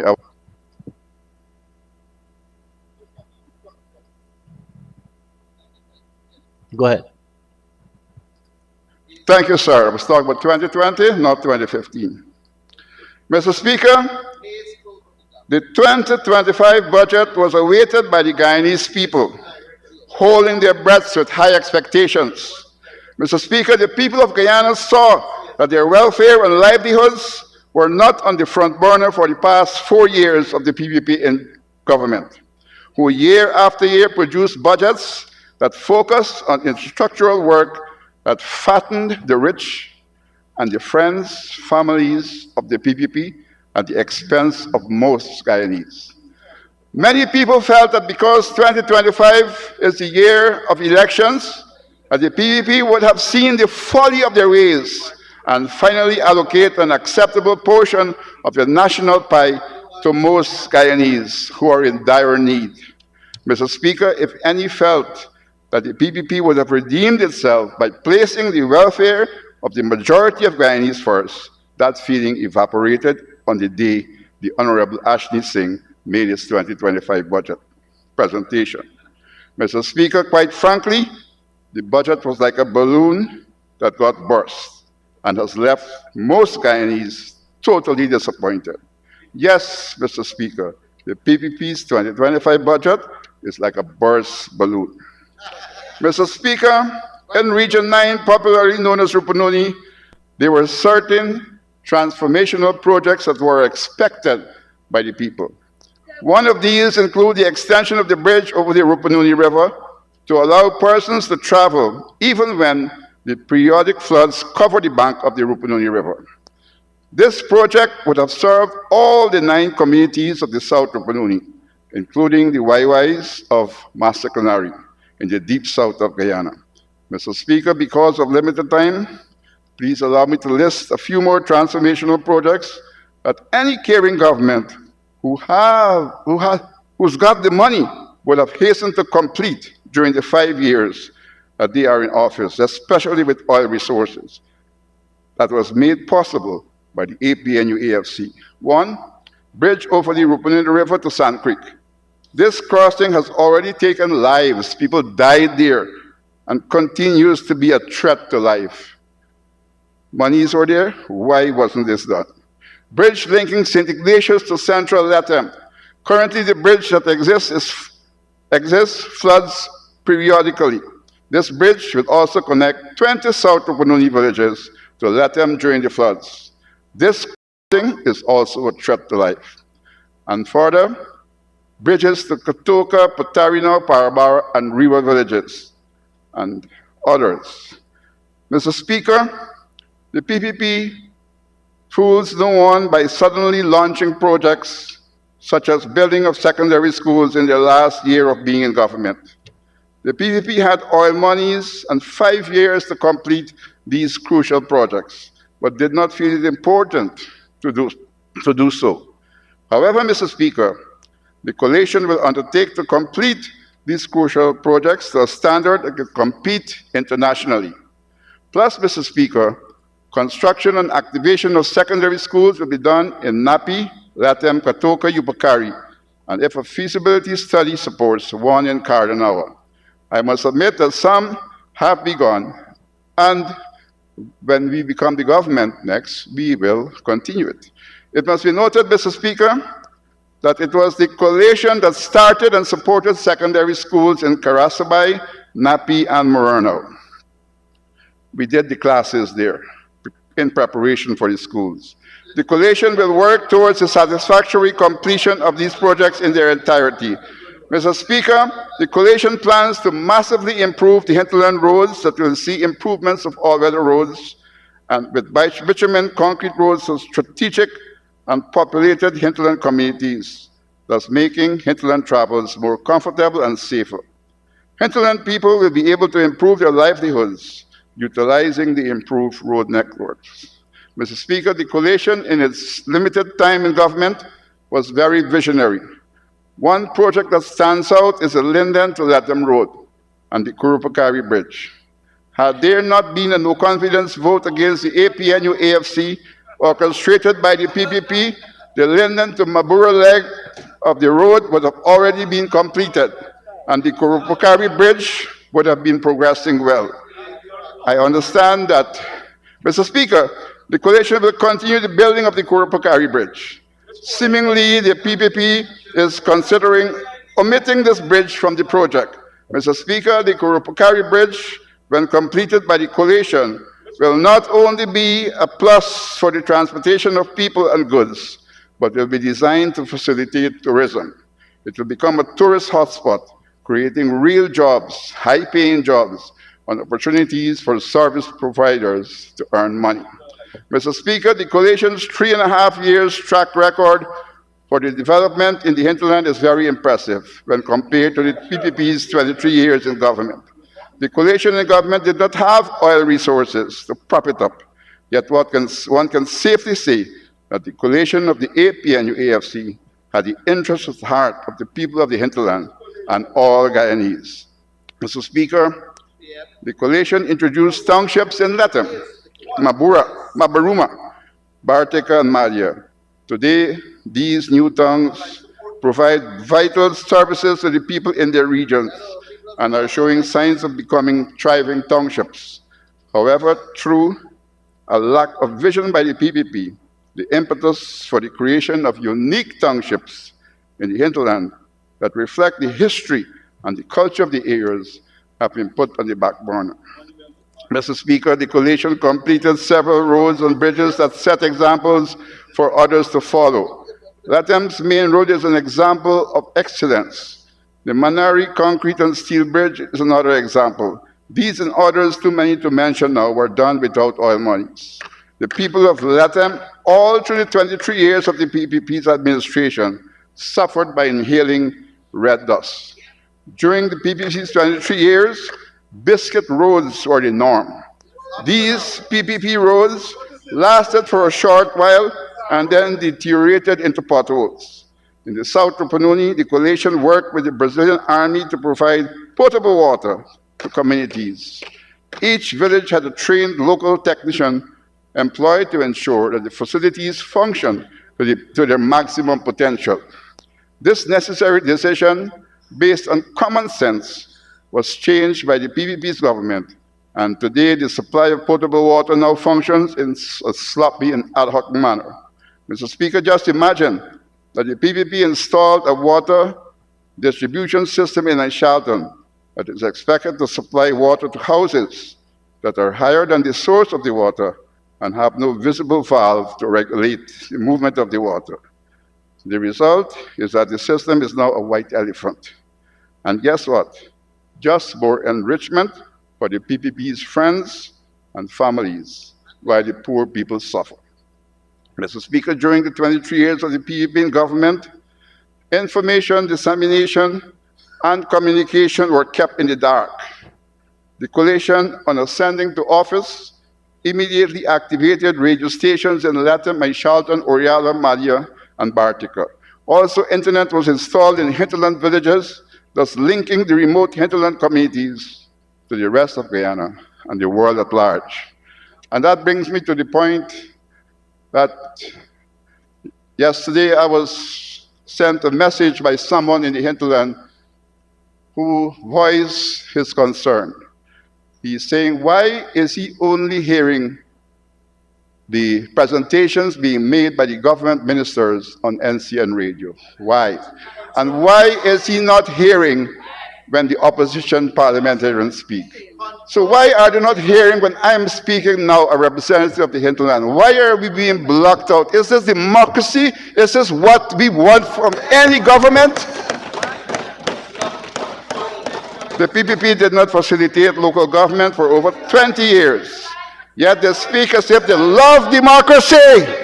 The coalition on ascension to government brought back local government elections. And I would warn you, I can shout loudly. The coalition on ascension to government brought back local government elections, thanks to President David Granger. Mr. Speaker, it was the coalition that brought back democracy to Guyana. The coalition brought light that overcame the darkness by the PPP's 23 years of mismanagement. Mr. Speaker, the Honorable Ashley Singh spent a large amount of time during his budget speech comparing the performance of the coalition's government pre-oil term of 3 years to the development that happened from the PPP's 2020 to 2024, a period that was and continues to be flush with trillions of dollars prepared and provided for by the APNU AFC. Mr. Speaker, every school child knows that it was the coalition that brought oil and its massive wealth to Guyana. Every school child also knows that the wealth is not trickling down to most of the Guyanese people. Mr. Speaker, it was the coalition that signed the agreement for the industrial common stream. One would remember the PPP shouted at the top of their voices that they would change the contract. Today the PPP is wallowing in the proceeds and enriching themselves on top, their friends and their families, while neglecting the majority of the Guyanese people. It must be noted that the man in the engine room, who is the de facto boss man of the PPP, recently said that he has no apology for fattening the PPP's friends and families. Mr. Speaker, we heard the PPP telling a lot of Anansi stories about the 18 million signing bonus. At that time, we as a nation were on hot coals with regards to safeguarding our territorial integrity. The 18 million signing bonus was deposited in the Bank of Guyana and used largely to cover our expenses accrued in the wholesome defense of our sovereignty and territorial integrity. We in the hinterland and as a nation are thankful for the wise handling of our resources to keep us safe. Now we continue to experience the bungling inaction of the PPP that does not make us feel safe as a nation. Instead of safeguarding our nation, they are busy filling their pockets. That's what they're doing. I recall when Venezuela had its referendum, all the top officials of the PPP, including the Honorable Ashley Singh, who is not here, found a reason to run out of Guyana. They left, all of them left. They left back somebody. Oh, he's not here, he's gone. Mr. Speaker, the Honorable Ashley Singh said that the government had committed to 10% of carbon credit inflows to the indigenous villages. Mr. Speaker, it must be noted that to date, the PPP cannot prove that the indigenous peoples of Guyana were allowed to participate and gave their free, prior, informed consent in all decisions made with regard to carbon credits. Mr. Speaker, the coalition government, on assuming office, will facilitate a process that allows free, prior, and informed consent by the indigenous peoples of Guyana. Key in the discussions will be the reworking of the formula to allow the indigenous communities and peoples to get a large percentage of the carbon credit inflows. We will further propose to the indigenous peoples of Guyana that a two-tiered system be used in the dissemination of the carbon credit grant, in which a percentage to be decided on will be allocated to family units in the villages, and the balance will be allocated to fund priorities of their annual community development plans. The families will decide how they will spend their grants. This will see the quality of personal life improve in multiple ways, such as in education, health, housing, transportation, entrepreneurship, power generation, etc. Thus, the families could decide that their priority for a year would be X, and they would do it. Mr. Speaker, according to a DBB article titled Guyana approves US $148 million for indigenous communities and $148 million for indigenous communities on climate resilience dated 27 July 2024. A sum of US 22.4 will be directly distributed among 242 indigenous communities nationwide, while 126.5 million US was dedicated to climatic adaptations initiative, including constructing major canal sluice, rehabilitation, and procuring pumps and excavators across multiple regions. Mr. Speaker, a question being asked by the indigenous peoples and local and foreign observers is what were the project's expenses that the $125.5 million were spent on in 2023. Mr. Speaker, we read in the news that among of Guyana, $865 million was awarded to a contractor who had no experience for the construction of the Bellevue pumping station, and to date this entity is not completed. Mr. Speaker, also another contract was awarded to a similarly unqualified contractor to the tune of $981 million plus for the construction of a pump station at Port Join in West Demerara. Mr. Speaker, according to one news outlet, little work was done on these projects at the end of 2024. Mr. Speaker, the indigenous people want answers. Are the monies just mentioned taken from the sale of our carbon credits? And are they being misused? Are these monies being placed in the hands of the PPP's friends, families, and favorites? Mr. Speaker, and it is the opposite to note that the PPP's methodology of distributing cash grants is murky and has facilitated more monies for themselves, their friends, and their families. Also, when the PPP distributed cash grants in their strongholds, they basically shared money to their supporters.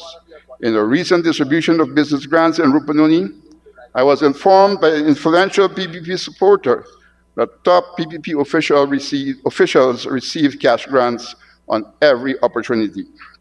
It was said that the villagers traveling long distances, hoping to get the grants, but after paying for bus, boat, and other fees and expenses, went back home empty-handed. However, the report stated that all members of certain families, PPP families, including the maid, the children, and even babies, received cash grants. Mr. Speaker, the PPP person who gave me the information said that he or she, I will say, was sure that the PPP would lose the next election because of this C word that cannot be mentioned in Parliament. Mr. Speaker, the distribution of the recent $100,000 cash grant was and continues to be a fiasco. Untold suffering and disgusting and degrading treatment was meted out to our pensioners and other Guyanese. One wonders why the PPP did not use existing databases to develop a human methodology to pay out the cash grants. Is it that the PPP wanted to propagandize the cash grant distribution to gain political points? Well, this certainly backfired and has proven to the Guyanese people that we have an incompetent and caring PPP government. According to many people, the PPP ain't ready yet. Mr. Speaker, the coalition, in line with its people-centered development strategy, will give cash transfers to the people of Guyana, but the system will be humane, organized, and stress-free. Mr. Speaker, the recently held National Two-House Council conference was stage managed by the PPP. Firstly, a main keynote speech by the PPP was riddled with inaccuracies. An attempt was made to rewrite the history of the indigenous people, and we cannot allow that. According to the PPP, the history of the indigenous people started or began in 1992. It was said that prior to 1992, there were no scholarships for hinterland students to attend institutions of higher learning. This is a blatant untruth. The Honorable Shirley Melville, former Member of Parliament, posted a picture of hinterland students who were on scholarship during the pre-1992 era. And there were many more hinterland scholars on scholarship during the pre-1992 era. One outstanding scholar was Dr. Jimmy LaRose, who went to Queen's College. The PPP also pronounced that land titling was not done by the PNC prior to 1992. Mr. Speaker, it was the PNC that agreed to and worked towards the facilitation of land titling in Guyana. It was the PNC that facilitated the formation and activities of the Amerindian Land Commission. Further, land title of indigenous communities began in 1974. Long before 1992, according to a study titled Midterm Evaluation of Amerindian Land Title Project in Guyana by Carlos Comacho Hassar in 2014, he says that in 1974, the PNC government of Guyana granted land titles amounted to 6,125.6 square miles, and then titled 7 villages of Region 7 in 1991, covering an additional 1,596.1 square miles. This amounted to 7,721.7 square miles granted by the PNC indigenous village prior to 1992. Our history did not start in 1992. We were the first people in Guyana. Now, don't make me get on like that now. We were the first people in Guyana. We started the history in Guyana. And I will tell all of those who come and say 1992 history started for us. The PNC facilitated some 90 grants to indigenous communities, Mr. Speaker, during the last coalition government. Absolute grants were given to Sassourine, Kangaruma, Asturia, Yupukari, St. Monica, and Mainstay, Wayaka. Mr. Speaker, one must know that a lot of work was done by the coalition with regards to land titling and related matters, but due to the no confidence motion orchestrated by the PPP, many of the villages were not finalized. However, Mr. Speaker, the institutional memory of the work was left with the Ministry of Armed Affairs and should have been continued if the PPP had any care for the indigenous peoples. I have heard the minister saying that no paperwork on land titling was left by the coalition, but this untruth is nullified by the fact that the head of the Amerindian Land Titling Unit of the Ministry of Armed Affairs continued in his position after the change of government and was eventually promoted to the position of Commissioner of Lands and Services Commission. Mr. Speaker, I personally know that many villages were on the verge of getting their titles and extensions. One of these is St. Ignatius, that has a very large population of indigenous people. Currently, St. Ignatius only have a few square miles of title land.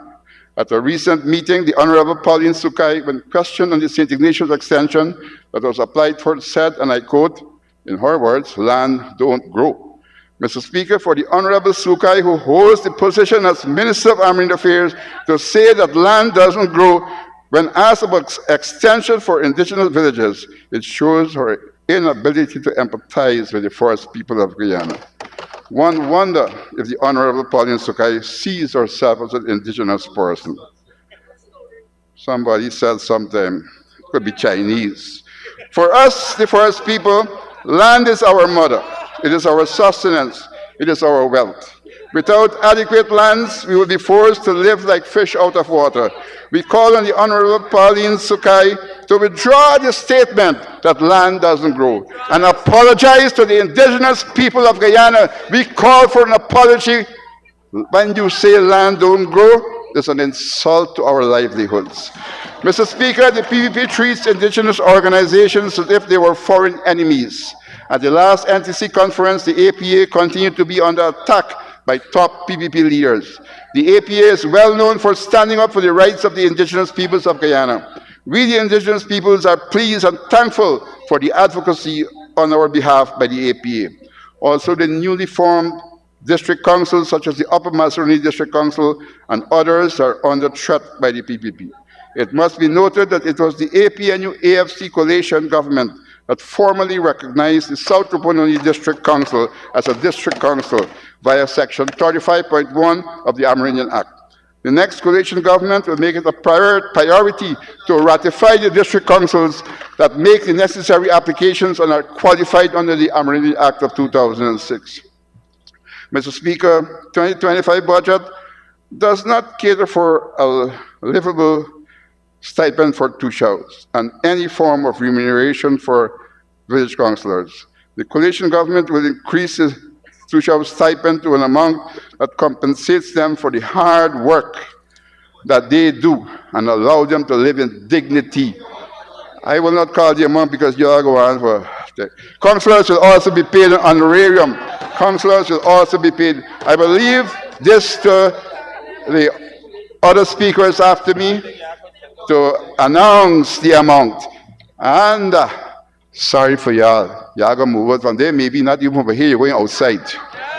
Village councils will be given an administrative grant to hire an administrator and provide basic equipment and supplies for the improved performance of the council's official duties.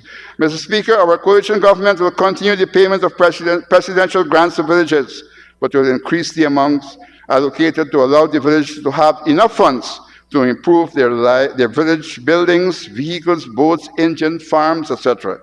Community support officers and part-time workers and others such ad hoc programs will be paid an increased honorarium. Currently, these programs are not well managed. The coalition government will increase the stipend to at least $50,000 per month and facilitate the CSOs and part-time workers to get training in applicable skills. Business training will also be done, and those who are interested in entrepreneurship will be given an adequate business grant to start their own business. A monitoring and evaluation component will be put in place to assist youth entrepreneurs with advice and will recommend youths who are evaluated as deserving to get an annual business continuation grant. That is what you call something that's going to be transformational for the indigenous people. It must be noted that many youths who are given To continue that transformation, you need an extension. Mr. Speaker, I move for the honorable member to be given 5 minutes to conclude his presentation. Honourable member, you may continue. Thank you, And conclude in 5 minutes. Mr. Speaker. It must be noted that many youths who are given business grants under the APNU are now active in business enterprises. A number of those trained are now involved in managing their shops, farms, ranches, etc. There are many examples, but at least, I'll say one at least. There is one youth who came to me the other day and reported that he bought 2 cows using his business grant so many years ago, and today he has 12 heads of cattle. He's on his way to becoming a rancher. Mr. Speaker, the list of success stories is long and impressive. Mr. Speaker, in one budget debate, I heard the Minister of Amerindian Affairs and others on the PP saying that no business managed by youths could be found. These statements were not only highly offensive, but highly disrespectful to our indigenous youths who are using their skills and resource gained via the APNU AFCCE program to improve their livelihoods. Yet, after trying to destroy our indigenous youth's self-confidence, the PPP will go to the indigenous communities to beg the indigenous youths for their votes. The Minister of Amerindian Affairs owes another apology, this time to the indigenous youths of Guyana. I repeat, the Minister of Amerindian Affairs owes another apology, this time to the indigenous youths of Guyana. Mr. Speaker, the PPP during the past 4 years have shown their determination to erode the rights of the indigenous peoples of Guyana. Some examples of these are as follows. The people of Isenro were forced to petition the Inter-American Commission on Human Rights because they felt that their rights were being violated. The Commission, in response, ruled that the state of Guyana is responsible for the violation of the community's right to equality before the law, health, justice, participation, collective territorial property, and due process. Mr. Speaker, in regards to Chinese landing, the residents petitioned the IACHR because they were facing threats, harassment, and acts of violence to their opposition to mining on their lands. Mr. Speaker, the ISCHR, in its wisdom, granted precautionary rights in favor of the indigenous Caribs community of Chinese landing, who it said were currently at serious, urgent risk of suffering irreparable harm to their human rights as a result of mining and other activities. Mr. Speaker, instead of supporting the indigenous peoples of Chinese landing, the PPP decided to punish them and has put a ban on mining in Chinese landing. However, according to reports, the ban only affects the indigenous peoples and seem not to be applicable to the outside miners who are still causing problems in the first place. Mr. Speaker, it must be noted that in defense of the PPP's position to the ISCHR, the PPP said that the people of the Senru are not indigenous because they practice a cash economy, do not have traditional houses, and are Christians. Mr. Speaker, so now the PPP is saying that most of us in the 9 indigenous nations of Guyana are not Amerindians or indigenous. Wow. The PPP tried in Parliament to pass a bill called the Single Windows Bill that would have seen the indigenous people losing their rights to their lands. Luckily, the APNU-AFC stood against it, and the bill was sent to a special select committee for correction. The PPP passed a bill on the petroleum activities called the Petroleum Activities Bill using a slim majority. This bill gives the PPP legal rights to conduct identification of areas of interest, exploration and production of petroleum on areas including indigenous land that are ancestral, titled land contiguous to indigenous lands without the free, prior, informed consent of indigenous peoples. Mr. Speaker, recently the Acquisition of Lands for Public Purposes Bill was passed to allow the PPP to acquire lands, including lands owned by Amerindians or indigenous peoples, without their free, prior, informed consent. Mr. Speaker, the PPP, jaundiced with greed, has shown repeatedly that it wants to take away Amerindian or indigenous lands. We, in the indigenous people, have to watch the PPP with 4 eyes. Mr. Speaker, the People's Progressive Party continues to stymie the revision of the Amerindian Act. Although there are sections that are still of importance in this act, there are some that have to be revised to serve the purpose of defending the rights of the indigenous peoples. Also, some additional clauses will have to be added to allow the act to serve its purpose. Mr. Speaker, one of the many weaknesses of the Amerindian Act of 2006 is that it does not prevent the Geology and Mines Commission from granting mining concessions that superimpose indigenous communities, even after the land request legal and administrative process had begun. There are reports of mining concessions and mining activities being done upriver to indigenous communities, thus creating health and environmental problems for the indigenous peoples. At the last NTC conference, One Tusha reported that over 20 mining concessions were granted on the land that is allocated to be its extension. The coalition government will facilitate the revision of the Amerindian Act and bring in line other legal acts such as the Mining Act to bring about the strengthening of the rights of the indigenous peoples using the FPIC methodology. Among inclusions is that the Amerindian Act will be renamed to reflect its purpose. And it would be, and one of the changes that's going to be would be a regulatory framework will be there added to enforce the rights and mediate disputes. The Mining Act will be amended to enable the GDMC to issue a cease work order for violation of the Amerindian Act, etc. Mr. Speaker, some of the other issues of concern by the indigenous peoples that were placed on the front burner by the coalition. To continue with some of the other issues, you may have to wait until you return to Parliament next year.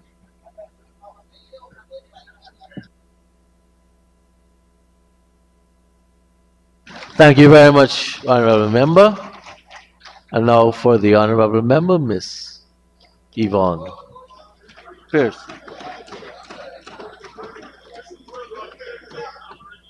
Honourable Member Yvonne Pearson Fredericks.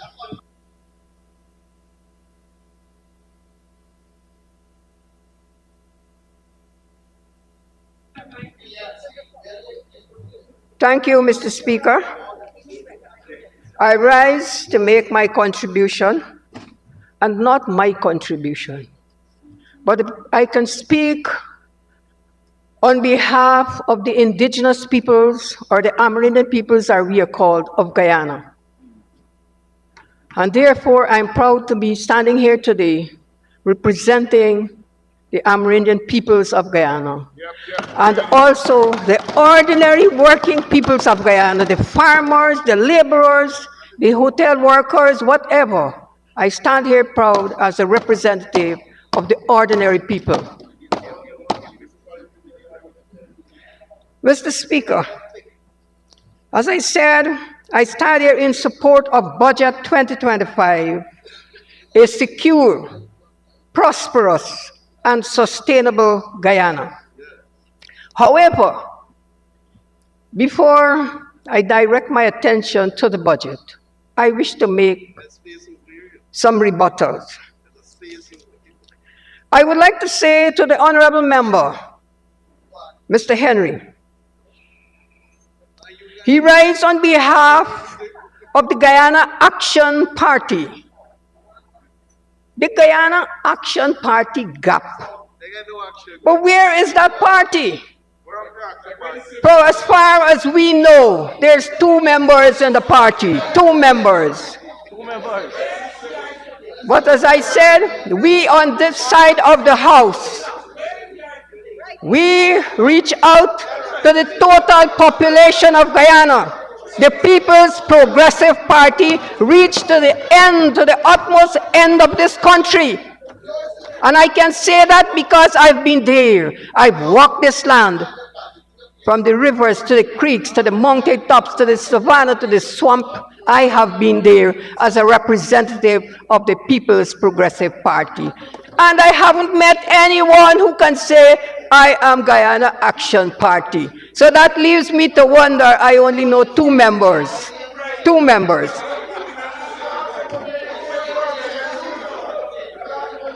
The honorable member says he speaks to man in the street. And these people is saying the budget has nothing. Who are you talking to, honorable member? You know, you spoke about many things, and you said when you get back to office. But it's good to dream. You're in a slumber, you're dreaming. And I urge you to wake up and see the reality of what is happening in this country, our country, Guyana, your country, my country. What is happening? Because you're far off track, sir. You're far off track. I want to respond to you on the HAZE program. Nobody fired them. Some of them came over under the CSO program. Most of them came under the CSO program. You said the coalition have a good track record. Oh my. Honorable member, if the coalition had such a good record, what are you doing over there? What are you doing over there if your records were so good and you did so many things for the Guyanese people? How come you're over there? How come? And you have done so many things for the Guyanese people. Come on, wake up.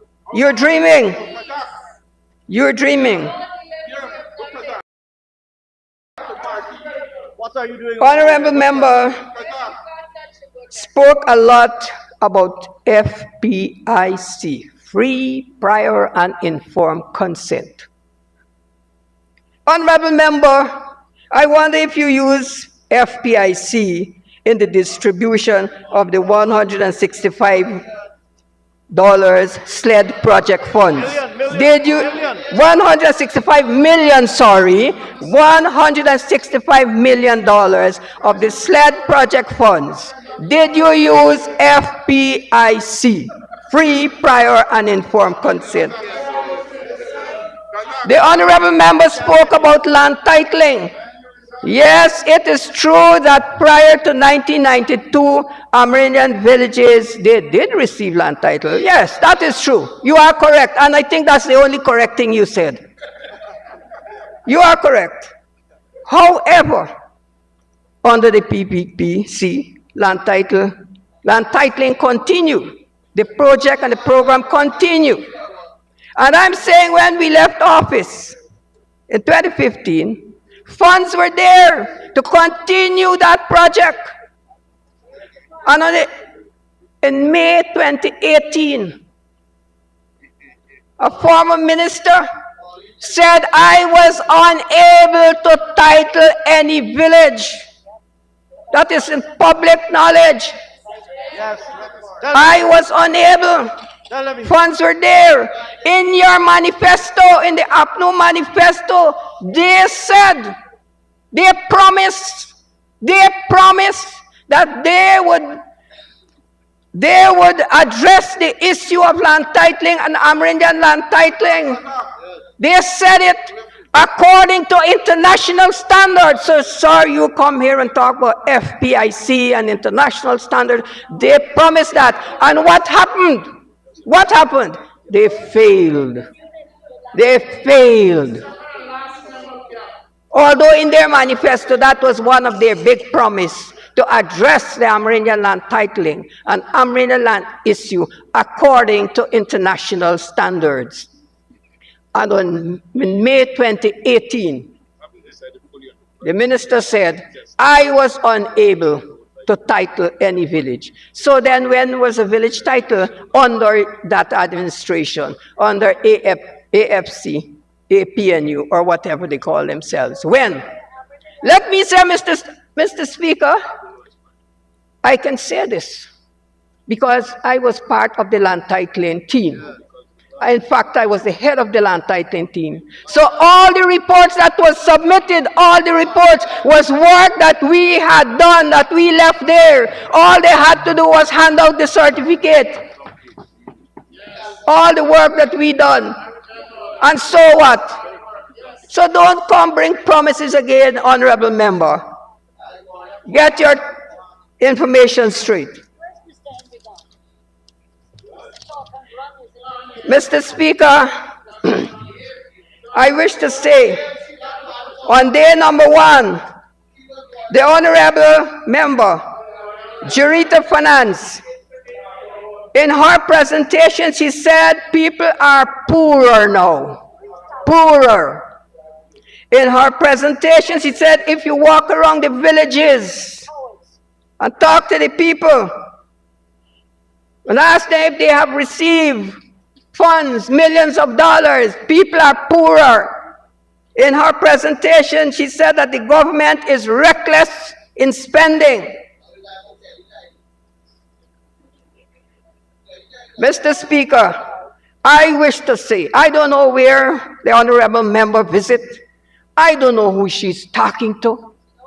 But as we go around in the villages and communities, and as I said before, I'm representing the ordinary people because I talk to the ordinary people. I rub shoulders with the ordinary people. They have a smile on their face. They have a smile on their face. They are comfortable. They are happy because what is happening, the interests of the people are being met. So I would like the honorable members to visit the local villages and community and talk to the people. I don't know who they're talking to, Mr. Speaker, but talk to the ordinary people. And if, Mr. Speaker, I would like to say, if addressing the issues and the needs and the things that are affecting the people, like providing better health services, construction of schools, roads, assistance for farmers, if that is reckless spending, and if that is recklessness, well, I think we would like to see more recklessness. More recklessness. If addressing the needs of the people is deemed as being a reckless government, then I would like the ordinary people to hear that the assistance that is being given to them is deemed as recklessness. Mr. Speaker, the honorable member, Mr. Holder, came with a nice plan. Wow, good plan. But you know what, Mr. Speaker? 2015, they came with 100 days plan, 100 days. And my colleague, Honorable Member Barrett, read some of the 100 days plan. They failed to deliver. They went out there and they promised in 100 days what will be done, and they failed. But here is Mr. Holder coming now with a 90 days plan. 90 days plan. The honorable member, yes, the honorable member. The honorable member now is coming with a 90 days plan. And guess what? With a bigger plan. If you could not have delivered in your 100 days plan, how come now you coming with 90 days? Who are you trying? I can't say hoodwink, huh? No. Who are you trying to fool? Who are you trying? Who are you trying to fool? Well, no, I don't think I can say fool either. But who are you trying to what? To blackmail? No, oh my. Hoodwink. Hoodwink? No. But what stroke you coming with now? What stroke you coming with now? 90 days. And you are going to tell the people out there, the Guyanese people, that within 90 days I can do this. Are you a magician? I don't know if he's a magician. Because, and then, Mr. Speaker, he said they are a government in waiting, coming with a 90 days plan, bigger than before, could not have delivered on your 100 days plan. Now you're coming and tell me something. The government in waiting, you have a long time to wait. Long wait. Because guess what? You're all dreaming. You are all dreaming. And it's good to dream. It is good to dream. So continue to dream. Mr. Speaker, you know, we have seen many things. We know what the coalition is all about.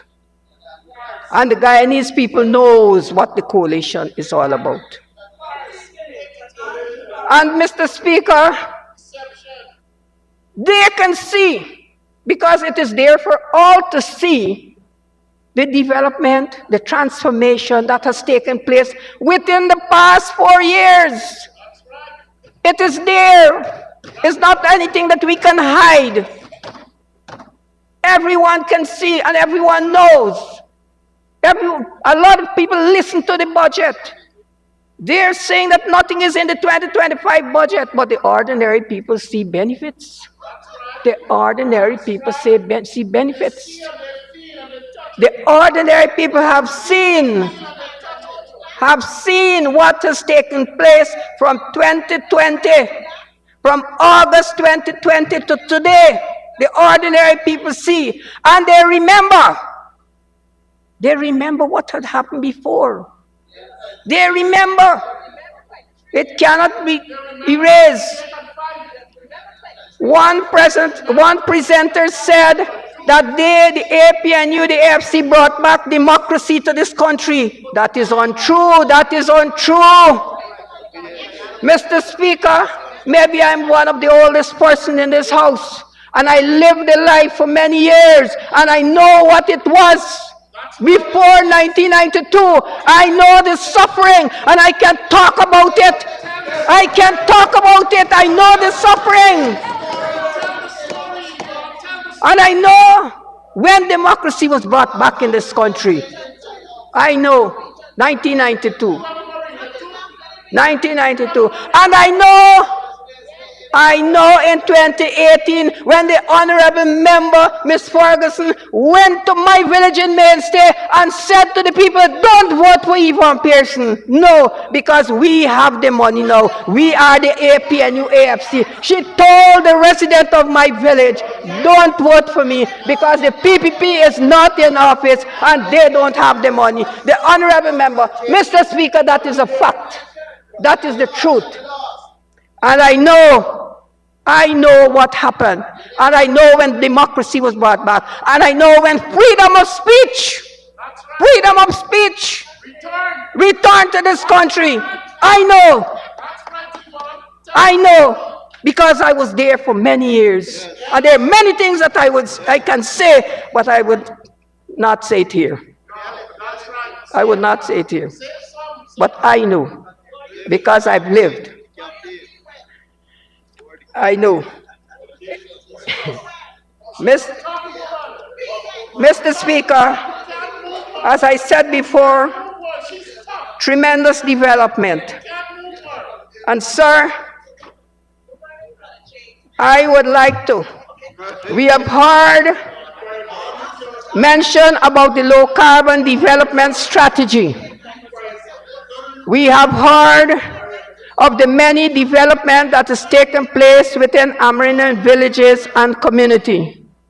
Sir, I would like to, we have heard how people are poorer and how people are struggling to put meal on the table. That is not so. That is not so. Honorable member, you need to give you 5 minutes to continue to conclude.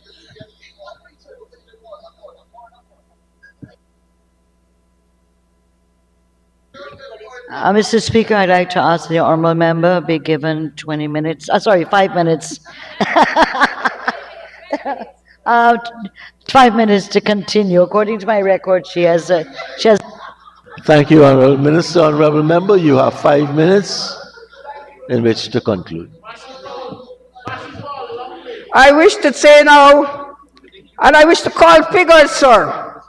In region number 1, under the LCDS, 35 million, Carbury.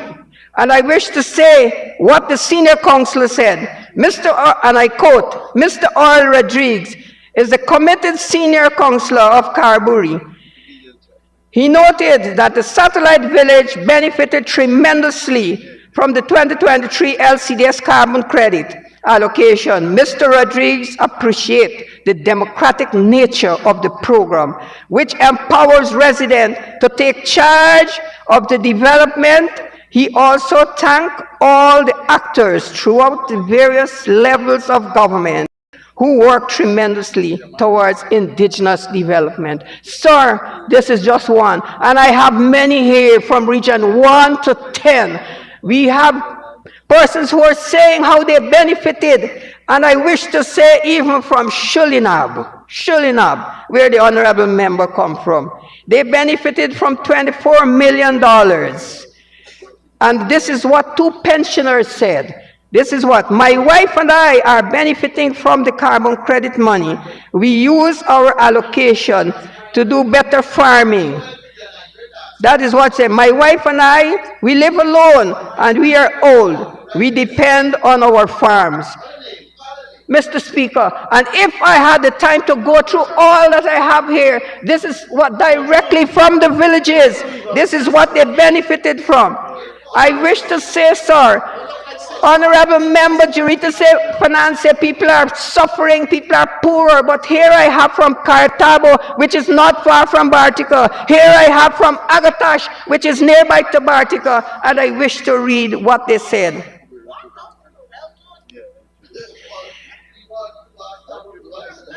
Cartabo Region 7 received $18 million, and here is what one resident says. I did not have enough nets to do the amount of fishing that I wanted to do. So the nets and the other items I got from the LCDS was very good to me, and I'm really happy about it. I catch double the amount, yes, of fish because the new nets, so I earn more. This let me have a freezer. Imagine this little fisherman now, he extends his fishing. He is able to buy a freezer to store the fishes and improve my business. Later, I will be getting a generator. Mr. Speaker, these are ordinary people who benefited from the LCDS under this government, and in this very building, I remember former Excellency Dr. Jagdio promised us as to show that any funds come from the forest, we will benefit. Here today, I have evidence, sir. And this only happened under the People's Progressive Party Civic. And We are talking, I can go through also, I wish if I had the opportunity. We are talking about progress, prosperity. That is what we are talking about, sir. And even in the Bible, even in the good book which everybody know, in the book of John 3, I think, 3rd John, chapter 1, verse 2, above all things, the Lord wants us to prosper. And under the People's Progressive Party, we are talking prosperity.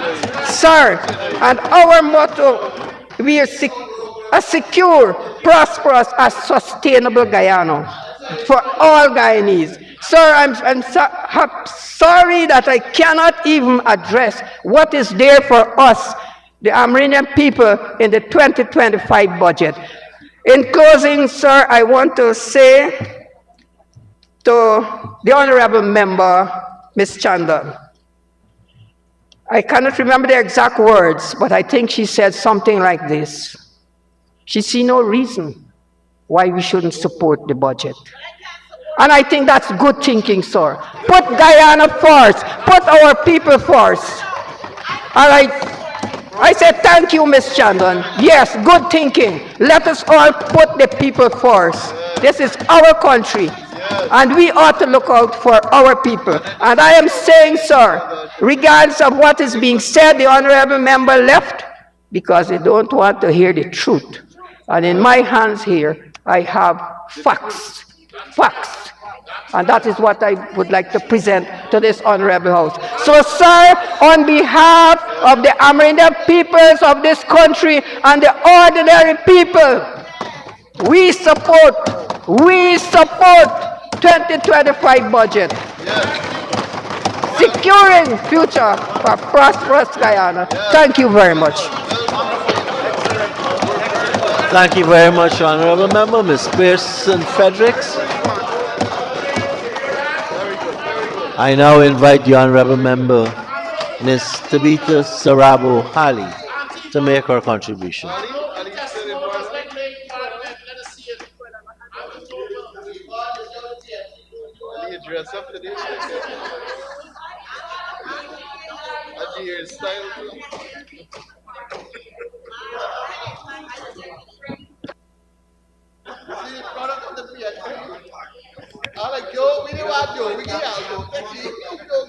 Mr. Speaker, as I stand before you to give my perspective on Budget 2025, my presentation will focus on the several pressing issues that impact our nation's future. Issues of professionalism, issues of fairness, of economic planning, and the well-being of our public servants and workers in key industries. In doing so, Mr. Speaker, I am reminded of a pertinent quote that says, "A fact gains meaning when placed within a larger context." As I listened to the 2025 budget presentation by the Minister with responsibility for finance and his colleagues who spoke on Friday last, we heard what can be only deemed an expert seminar in deception. The intention appears to be to dissect subjective facts and entwine them with political jargon, all aiming to evoke emotional responses from our citizens. Yet, amid this political theater, we must confront a glaring reality, a persistent and blatant disregard for the truth. Yet, Mr. Speaker, the reality remains that a fact gains meaning when placed within a larger context. It is troubling, Mr. Speaker, to observe this persistent and blatant disregard for the truth, which seeks to distort history in various facets of this budget presentation and its accompanying debate. We must ask ourselves, do the persons who put this budget presentation together genuinely value truth and factual accuracy, or are they merely focused on gaining cheap political points at the expense of deceiving the very people they claim to serve?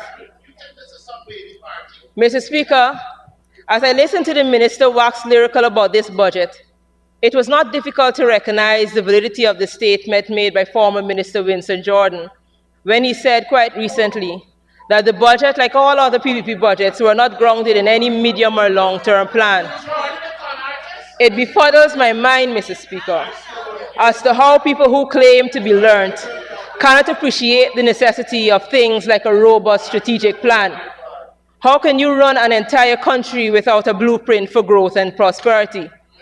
It's simply laughable to come to this august house and say to us, or all the citizens tuned in, that your manifesto is your strategic plan for growth and development. We cannot be seriously saying this, Mr. Speaker.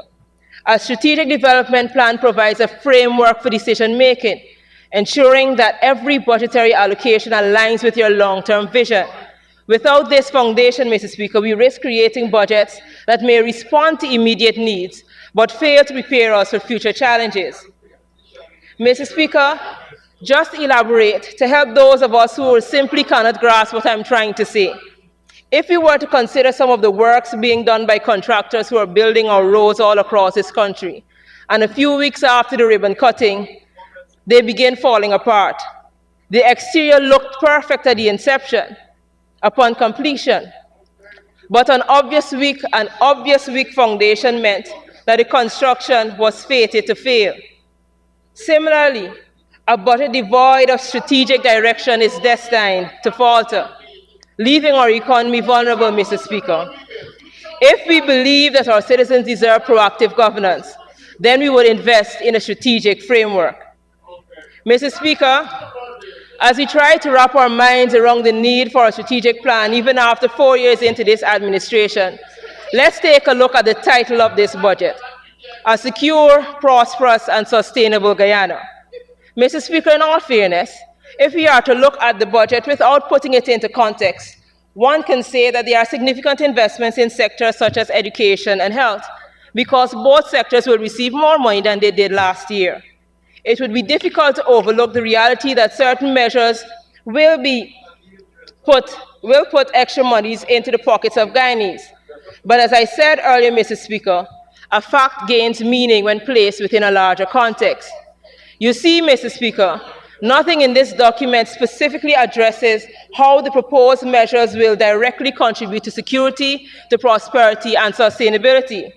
Throughout the budget presentation, Mr. Speaker, there is an emphasis on increased public spending, yes. However, without clear implementation strategies, timelines, or accountability mechanisms, these measures may not translate into tangible benefits for the population. The general commitments do not address crucial aspects such as equitable access to services, targeted interventions for vulnerable populations, or sustainable economic practices. Mr. Speaker, the document does not sufficiently detail how these initiatives will collectively address the complex challenges facing the nation, including fluctuating economic conditions, environmental sustainability, or social inequities. Without a comprehensive set of actionable policies that explicitly, Mr. Speaker, recognize and respond to these issues, there is a significant risk that the proposed measures may fall short of achieving the desired outcomes for all citizens. To give a specific example, Mr. Speaker, the information in the budget shows that the population growth rate in Guyana decreased from 0.4 in 2020 to 0.3 in 2024, suggesting a shift either towards stabilization maybe, or potential decline in the population size. This decline may stem from low birth rates and changing societal norms. If this is the basis, Mr. Speaker, for the 100,000 grant to every newborn, then more has to be done. The comments on social media alone from Guyanese should signal to this government that $100,000 in isolation without other concrete beneficial measures, such as access to proper schooling, making the basic nutritional and medicinal needs of the child free, especially in those cases where the public hospitals do not have the necessary or required medicines up to the age of 5, or access to food that would ensure that children or child has a balanced diet up to the age of 10, or secure housing and a livable wage, unless some substantive policy or program of the aforementioned nature is put in place, Guyanese would not be inclined to increase our current birth rate. These measures cannot be one-off, Mr. Speaker. Along with those measures, Mr. Speaker, to ensure that the citizens of Guyana live in a more secure, prosperous, and sustainable environment, several targeted policies and measures must be considered. First, Mr. Speaker, we note the one-off 100,000 cash grant that began last year, and persons still waiting for them this year. No one would deny themselves an extra $100,000. But we must be fair to ourselves and to the Guyanese population. A one-off 100,000 cannot be seen as a substantive amount of money to alleviate the current high rise in our cost of living over the last 4 years. Second, Mr. Speaker, while there are some current measures that attempt to diversify the economy, I believe that more concrete policies, programs cater to seriously diversifying the economy beyond the oil sector is necessary. Third, Mr. Speaker, we must see the importance of establishing partnerships with industries or apprenticeship and internship programs, giving students real-world experience and facilitating smoother transitions into the workforce. Though I am aware that this is happening on a small scale, I do believe that this should be expanded. Fourth, Mr. Speaker, implementing policies that enhance education and vocational training, ensuring access to quality education at all levels, focusing on critical thinking, on technology and vocational skills that align with labor market needs must be a priority. The importance of financial literacy, Mr. Speaker. Financial literacy and inclusion programs cannot be overlooked. Educational programs aimed at improving financial literacy among citizens, enabling better personal financial management and investment practices, has to be on the agenda of any government who wants to seriously ensure that there is such a thing as the accumulation of generational wealth. This, along with facilitating access to banking services and financial products for unbanked populations to promote savings and economic stability, is necessary at this time. By implementing these policies and measures, Guyana can create a more secure, prosperous, and sustainable environment for its citizens, ensuring that they benefit from both current and future economic opportunities. These initiatives would not only address immediate needs, but also lay the foundation for long-term resilience and growth. Mr. Speaker, I am not the Shadow Minister of Education, and I know my colleague will speak to these matters, but my burden for education would not allow me to pass this by without highlighting the fact that our education system is not what it should be. We cannot, Mr. Speaker, we cannot be whining and dining ourselves at gold, diamond, and platinum balls, celebrating how much monies we have access to as a government, and be content with the negative trend that is currently permeating the education sector. Over the past 4 years, our matriculation rate has plummeted from 49% to mere 26%. This decline is alarming, Mr. Speaker, especially in light of the government's claim of progress, building new schools and increasing the percentage of trained teachers from 71% to 86%. While these efforts are commendable, and I must commend the Minister of Education for focusing on training our teachers, they are overshadowed by the reality that fewer students are completing their education. An educated society is the cornerstone of our future, Mr. Speaker, and this drop in matriculation threatens our collective progress. Mr. Speaker, as I continue to reiterate that a fact gains meaning when placed within a larger context, I turn my attention to the budgetary allocation of the education sector.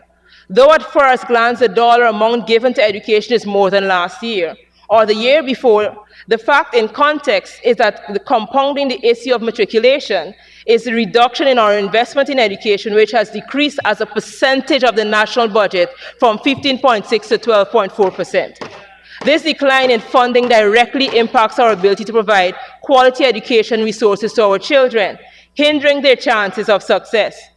Mr. Speaker, we must consider the rising rates of severe and moderate malnutrition in our country. Severe malnutrition has escalated from a rate of 0.1 to 0.5 from 2020 to 2024. Just to give us some context, Mr. Speaker, of what has taken place over the last 10 years on this issue of malnutrition, when APNU AFC got into government in 2015, severe malnutrition was at a rate of 0.6. We did the necessary work, created and implemented the right policies, and the malnutrition rate was reduced to a rate of 0.1 by 2020. What this means is that the policies and programs that we implemented effectively target the problem of severe malnutrition. However, since the return of the PPP, both our severe and moderate malnutrition rates have both gone back up from 0.1 to 0.5 and from 0.5 to 1.4 respectively. This, Mr. Speaker, when the Minister with responsibility for finance, and I'm sure the Minister of Education will come to tell us of how they have expanded the breakfast program across the country. Malnutrition directly affects cognitive development and learning capacity, further exacerbating the challenges our students face.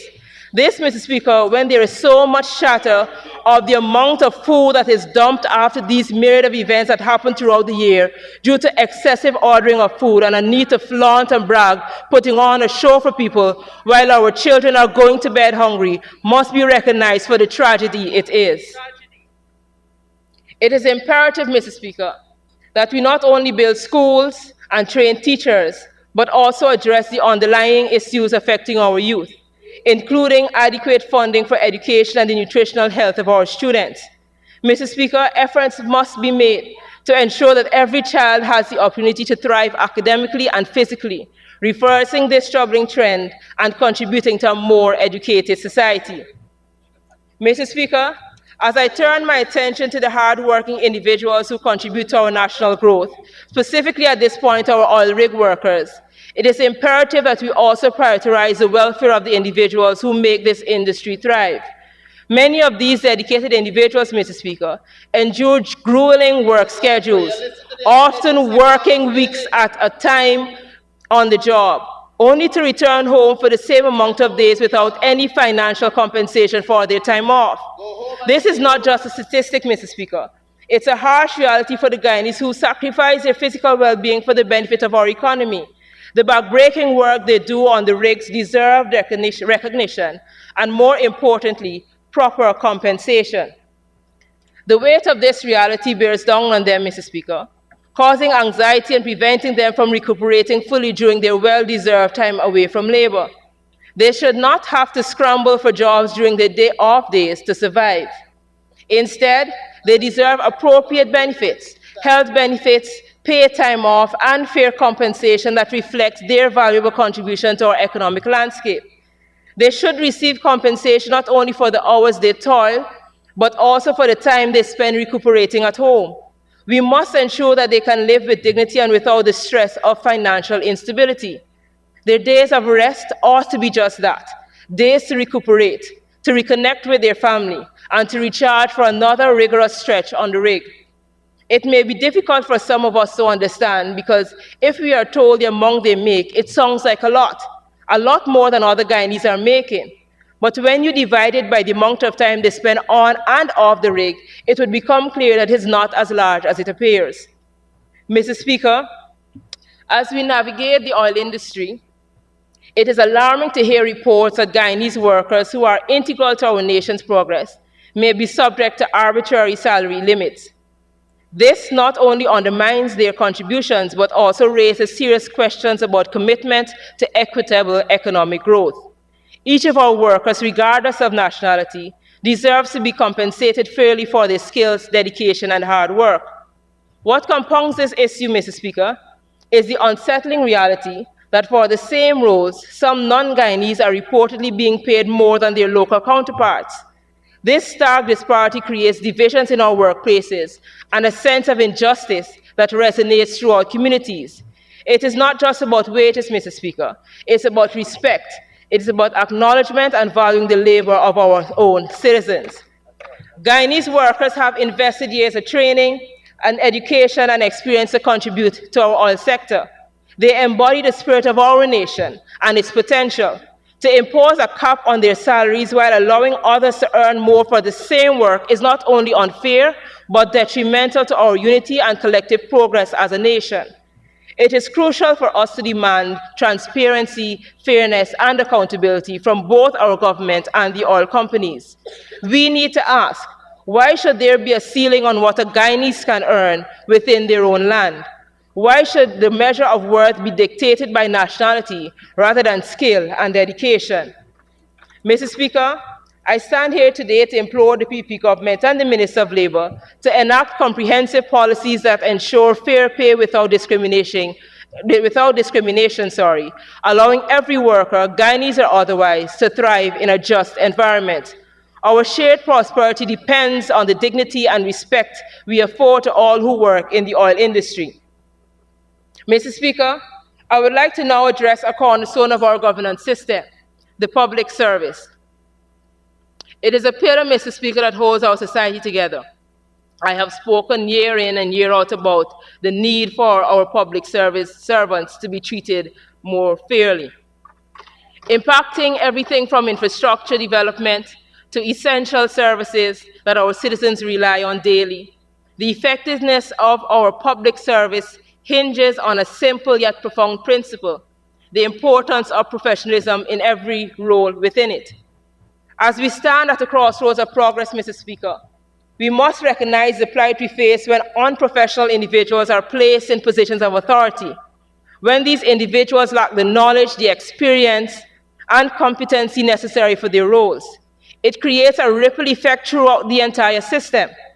It places our dedicated professionals in a frustrating position, Mr. Speaker, as they are expected to report to those who may be ill-equipped to lead or understand the complexities of our operations. This dynamic not only hampers productivity, but also contributes to increased government wage bills without any tangible return on investment. When we fill our public service with individuals who do not have the requisite skills or understanding, we see projects stalled, deadlines missed, and an alarming lack of accountability. It becomes increasingly evident that the government's inability to complete projects on time is directly linked to a lack of professional management and oversight. Even when projects and programs are completed, Mr. Speaker, we often find that they do not have the substantive impact needed to benefit our communities. It is not enough to simply check off boxes. We need initiatives that resonate with and uplift our citizens. We need solutions that address real challenges and improve the quality of life for all. To foster a truly effective public service, Mr. Speaker, we must prioritize professionalism and meritocracy in our hiring practices. The public service should be a space where competence is valued above all else, where individuals are chosen based on their knowledge, experience, and leadership qualities, not their connections or affiliations, Mr. Speaker. Only then can we ensure a productive and efficient public service that can fully meet the needs of our citizens. The public service must no longer be seen, Mr. Speaker, as just a job for the sake of employment, but a sector that leads by example, a sector that drives innovation, a sector that demonstrates accountability. What we need from the Ministry of Public Service, Mr. Speaker, are reforms that elevate our public service, resulting in timely project completions and impactful programs that deliver real benefits to our communities. We owe it to ourselves, Mr. Speaker. We owe it to the citizens of this country and future generations to demand excellence within our public service. As we address the compensation of our public servants, Mr. Speaker, it is essential to reflect on the historical context of pay increases. Between 2015 and 2019, the APNU-AFC government managed to provide an impressive 77% salary increase, despite grappling with significant fiscal challenges, including the revitalization of a struggling Gaisuko, a cash-strapped NIS, and the issues within the rice industry. In contrast, we find ourselves now under the PPP government, which projects an expenditure of over $1.3 trillion this year, yet has provided our public servants a mere 39%. This includes the 8% adjustment this year through the GPSU agreement. This discrepancy is nothing short of a travesty, Mr. Speaker. Our public servants who have faced soaring costs of living alongside the rest of the Guyanese population deserve far more than what is currently being offered. The reality is that under the current government's watch, our economy has grown. We said that the economy has grown, the GDP is large, we're the highest economy in this hemisphere and all of that. And we're projecting a balance of payments surplus at $113 million at the end of 2024. Given these circumstances, Mr. Speaker, it becomes increasingly difficult to understand why public servants are being undervalued. If former administrations, despite facing significant financial obstacles, could extend generous increases to public workers, what justification can be given for the lack of support from the current administration? Our public servants faithfully serve the communities. They faithfully serve the same ministers that are in here and only suggesting that they get 8%, often going above and beyond the call of duty, and they deserve to be compensated fairly and justly. This PPP government, Mr. Speaker, should reconsider its stance and demonstrate real commitment to the welfare of our public servants. Our society thrives when those who serve it are adequately supported and appreciated. They are the backbone of our nation, Mr. Speaker, and it is high time they receive a compensation package that reflects their contributions to our society. As I conclude, Mr. Speaker, I would like to end us off with a paraphrase of a statement made by the late Miles Monroe.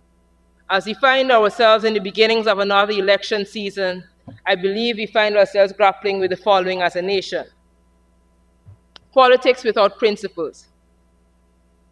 Politics without principle leads to a political culture that fails to produce true leaders. Instead, it nurtures deal makers who compromise their principles to please others, resulting in a loss of authentic leadership and the erosion of true influence. In this environment, we encounter pleasure without conscience, wealth without work, knowledge without character, where many intelligent individuals misuse their knowledge for destruction, business without morality, and science without humanity. Worship is devoid of sacrifice. When assessing whether we are leaders or whether someone qualifies as a leader, we should measure them against these 6 criteria. We have enough politicians, but what we need is leadership within politics. Many politicians, upon honest self-reflection, would realize that they are not genuine leaders. Rather, they are power-hungry individuals grappling with low self-esteem and poor self-concepts, attempting to compensate through their pursuit of power. There are too many politicians who fail to grasp the true essence of leadership, leaving the public searching for leaders among those who generally do not adhere to their own convictions.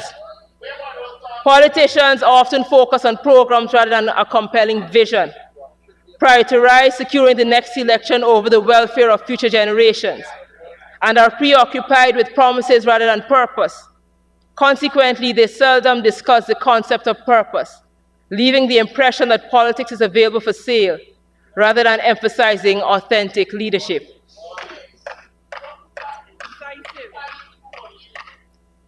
I pray, Mr. Speaker, that we understand what is at stake, and individually and collectively, we make the best decision for our people and future generations. I thank you.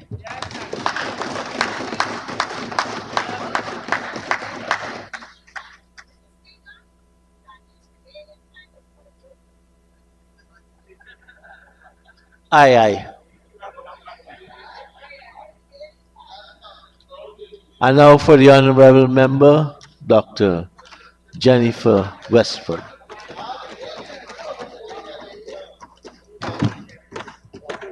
Thank you, Mr. Speaker. Allow me to lend my support to this 2025 budget. Mr. Speaker,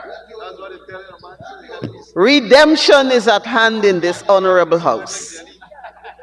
Mr. Speaker, I was appalled to hear the honorable member, Tabitha Hali, former Minister of the Public Service, standing here and saying that our public servants needs to be treated better. Mr. Speaker, this very former minister, after just barely 3 weeks of being appointed a minister, dismissed without giving any reason the personnel and the accounts staff. What the investigation unearthed, that the honorable member acted without due process, and it was an overuse of power. Mr. Speaker, our public servants have always been treated with respect and regard. Mr. Speaker, by the PPPC. When we came in, since we came in 1992, we have never disrespected the public servants. Neither have we dismissed anyone. Mr. Speaker, in 2020, many of our public servants cried bitter tears when they were dismissed without even saying why. They were just told. And I'm not sure, sir, I can't recall. Sir, can you please advise me if the word thugs are in that list that you would have placed there? Is it, sir? No, it's not. I advise you not to use it. Sir, I'm not referring to anyone in this honorable house as a thug. They were just dragged out of some of the ministries by the thugs that are associated or were associated with the administration, which was the APNU administration. Mr. Speaker. Some of them couldn't even remove their properties. Honorable Dr. Westford, we have the Honorable Annette Ferguson on her feet. Thank you very much, Mr. Speaker. Mr. Speaker, I stand on standing order 40A. And 40A is saying here, by rising on a point of order, when the member speaking shall resume his or her seat, and the member interrupting shall simply direct attention to the point which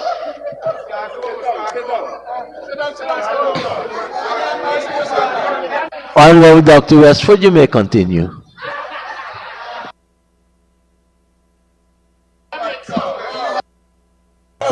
Mr. Speaker, I think that was meant as a little distraction. But I'm not being distracted. Mr. Speaker, I think it was very disrespectful, and the honorable member, Mr. Henry, had asked for the Minister of Amerindian Affairs to apologize to the Amerindian youths. I want to ask the honorable member who spoke before me to apologize to our public servants. How can the honorable members stand in this house and accuse our public servants of not being placed in positions and they're not qualified? It's disrespectful to our hard-working public servants, sir. And I think an apology should be made to those public servants. Or the minister must bring the proof to show who are those unqualified public servants that we have in positions. Mr. Speaker, you know, there's a saying that when you tell a lot of untruths, you yourself start believing that it's the truth. Because this attitude of placing persons, unqualified persons in positions, it's not a PPP trend, sir. It is not. Mr. Speaker, during the period 2015 to 2020, sir, it was appalling the amount of unqualified persons that were placed within the public service. And you know what happened? Do you know what they did? They placed those people on the pensionable establishment, knowing it was difficult to remove a pensionable worker. Sir, the evidence is there. We have the qualifications of those persons who, some of them today, it's difficult for us to get out of the public service. But what we have been doing, sir, we have given a lot of them the opportunity of upgrading themselves. And I must say, kudos to a lot of them. They have taken up the challenge and they have upgraded themselves or are currently upgrading themselves. Thanks to the programs implemented on the goal by the PPPC. Mr. Speaker, the honorable member spoke about the public servants and their salaries and their allowances. I think the member needs to be updated a bit.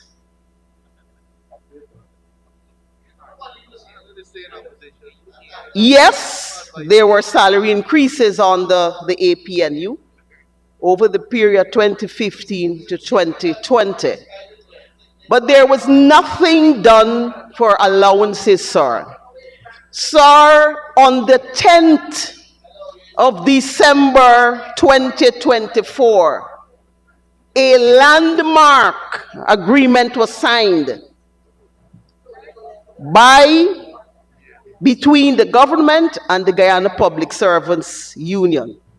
And that agreement was spearheaded by none other than the Honorable Senior Minister of Finance and Public Service, Dr. Ashni Kumar Singh, sir. And sir, may I say at this forum that there was no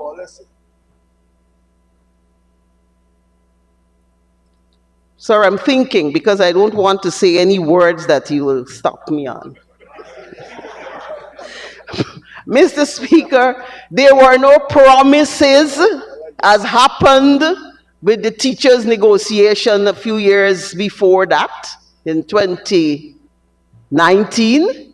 There were no promises by the government to any of the public service unions reps to come as to Parliament. There were no proposal otherwise to any of them for from any member of the government. We negotiated in faith, in good faith, and that negotiation, sir, has yielded results that are beneficial to the public servants. Mr. Speaker, it's not only the salary increases that this agreement speaks to. There have been increases in traveling allowances, increases in housing allowances, increases in car allowances. Mr. Speaker,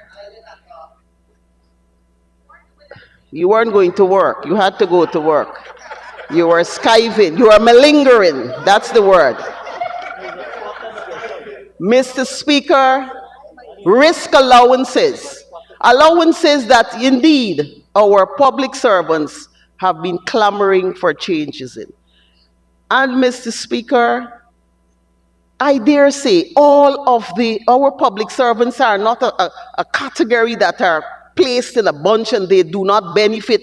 They benefit from every other method that is mentioned in this budget. The public servants benefit like each and every one of us. They will also benefit, their children will benefit from the Because We Care grants. They will benefit from the cash grants. They will benefit from the free toll system. Mr. Speaker, they will benefit from the $10,000 that you will get for each child rebate. Mr. Speaker, they will benefit from the $100,000 when you get a child. All of that they stand to benefit from. And more so, today, our public service is probably one of the most qualified. So I can stand here and tell you today, we have persons who are clerks, who are studying for their master's degree as I speak, sir. And this is not randomly. You're right at the Parliament, sir. You know how many persons are studying there. All because the opportunities have been created by this PPPC government. We have created the opportunities, the level playing field that anyone, and we How we do it, sir, if you want to get to a higher education, we will start you from the lowest level that you're capable of starting from. And we guide you and we bring you up to whatever level. The skies are the limit where we are concerned now. So when the honorable member stood there and spoke about education, we are educating our nation. And you know why? We want them to work with us. We don't want people who wouldn't understand when we are is kerfuffling about a word that you have on your list, sir? I don't think so. We don't want people, when we kerfuffle them with those grassmatic figures that we heard from our very first speaker in this house. We want them to understand and must know that we are trying to make them look stupid. And that is why we want an educated nation, sir. Sir, there is another issue. Health. The honorable member, Miss Tabitha Halley, Mrs. Sarabo Halley, went to the health sector. And I think she was just parroting a word I heard from higher up, from members who are supposed to be higher up in the APNU AFC, can't say the word cabal, hierarchy. The word malnutrition, sir. Sir, first of all, Mr. Speaker, and the good thing is that on the opposite side, we have a colleague medical doctor of mine who is aptly qualified. She's a public health professional. And I think maybe she should give some lessons over there about malnutrition, the word malnutrition, what it means. But in our sense of the word, when a Guyanese, when you hear somebody here says malnutrition, they're speaking about those ravishing photographs that we see emanating from around the world with some children with 2 fine legs, a big stomach, 2 big eyes, and some of them can barely stand. That's what we think about. Extreme. Malnutrition denotes either undernutrition or overnutrition.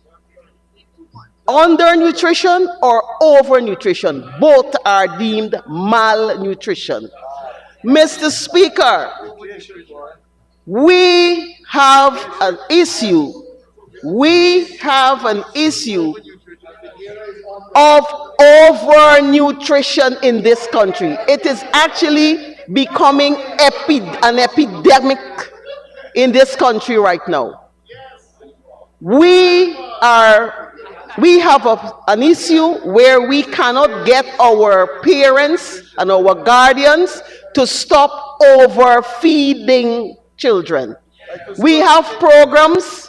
Mr. Speaker, I am not going to deny that there may be sporadic here and there, because this is a large country, and there may be, within the health sector, you may find some child who is suffering with some other condition who would display malnourished. Just looking at figures, my dear, you need to interpret. Interpretation is an art, and it's not something. Education doesn't mean interpretation. It's very, very difficult for some people.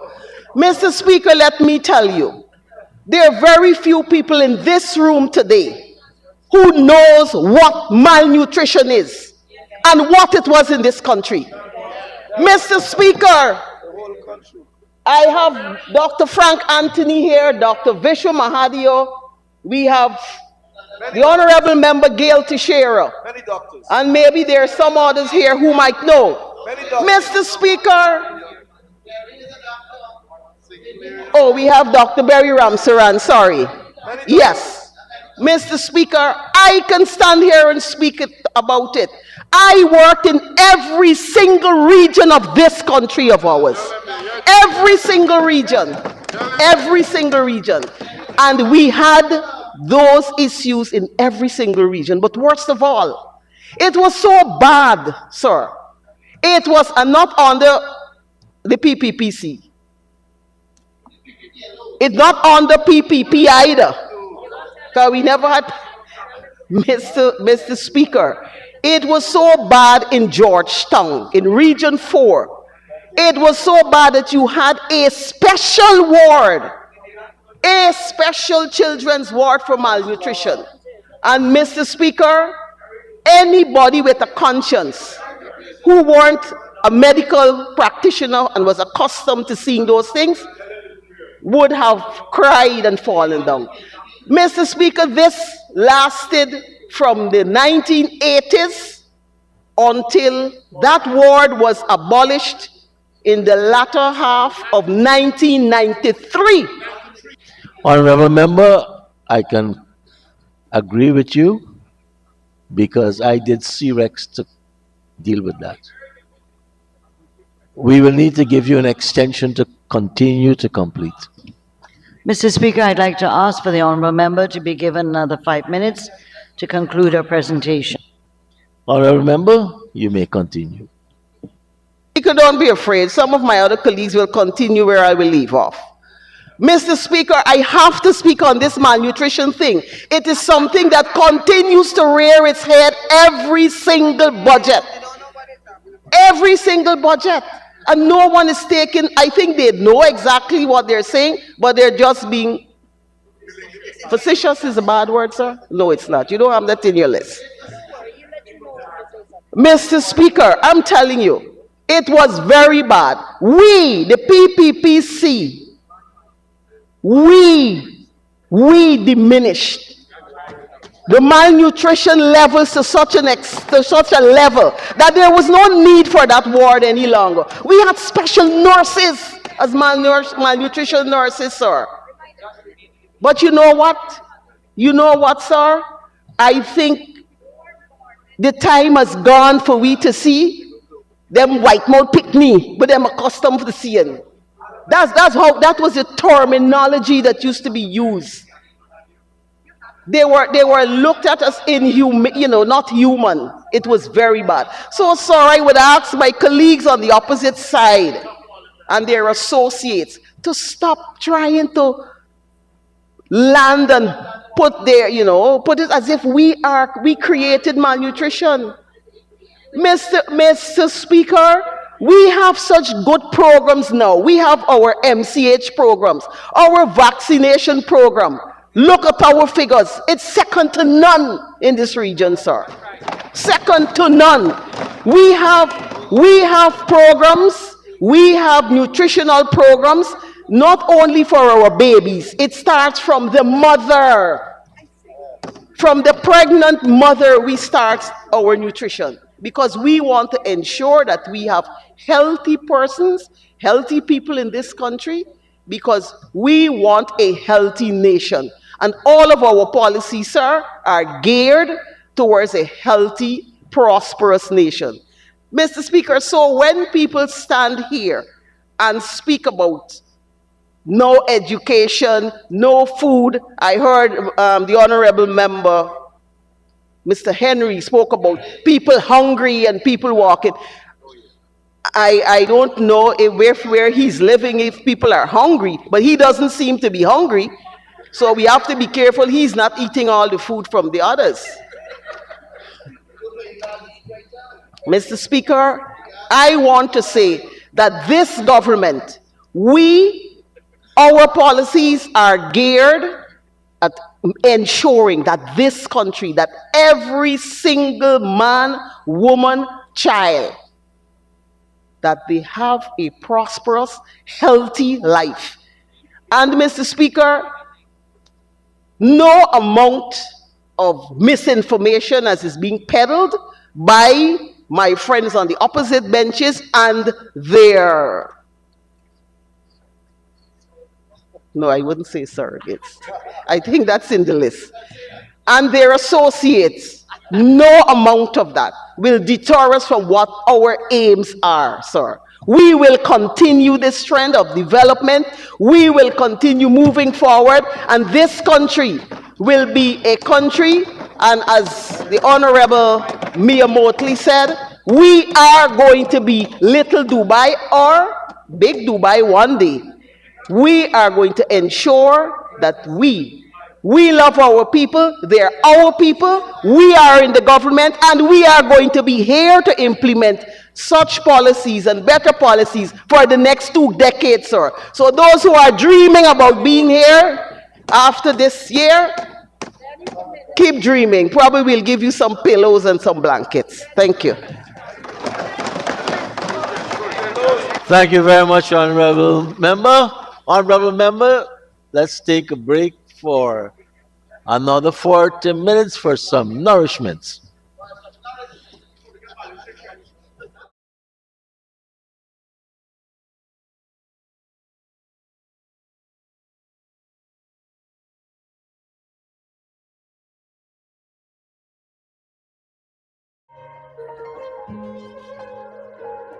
We are a peaceful people.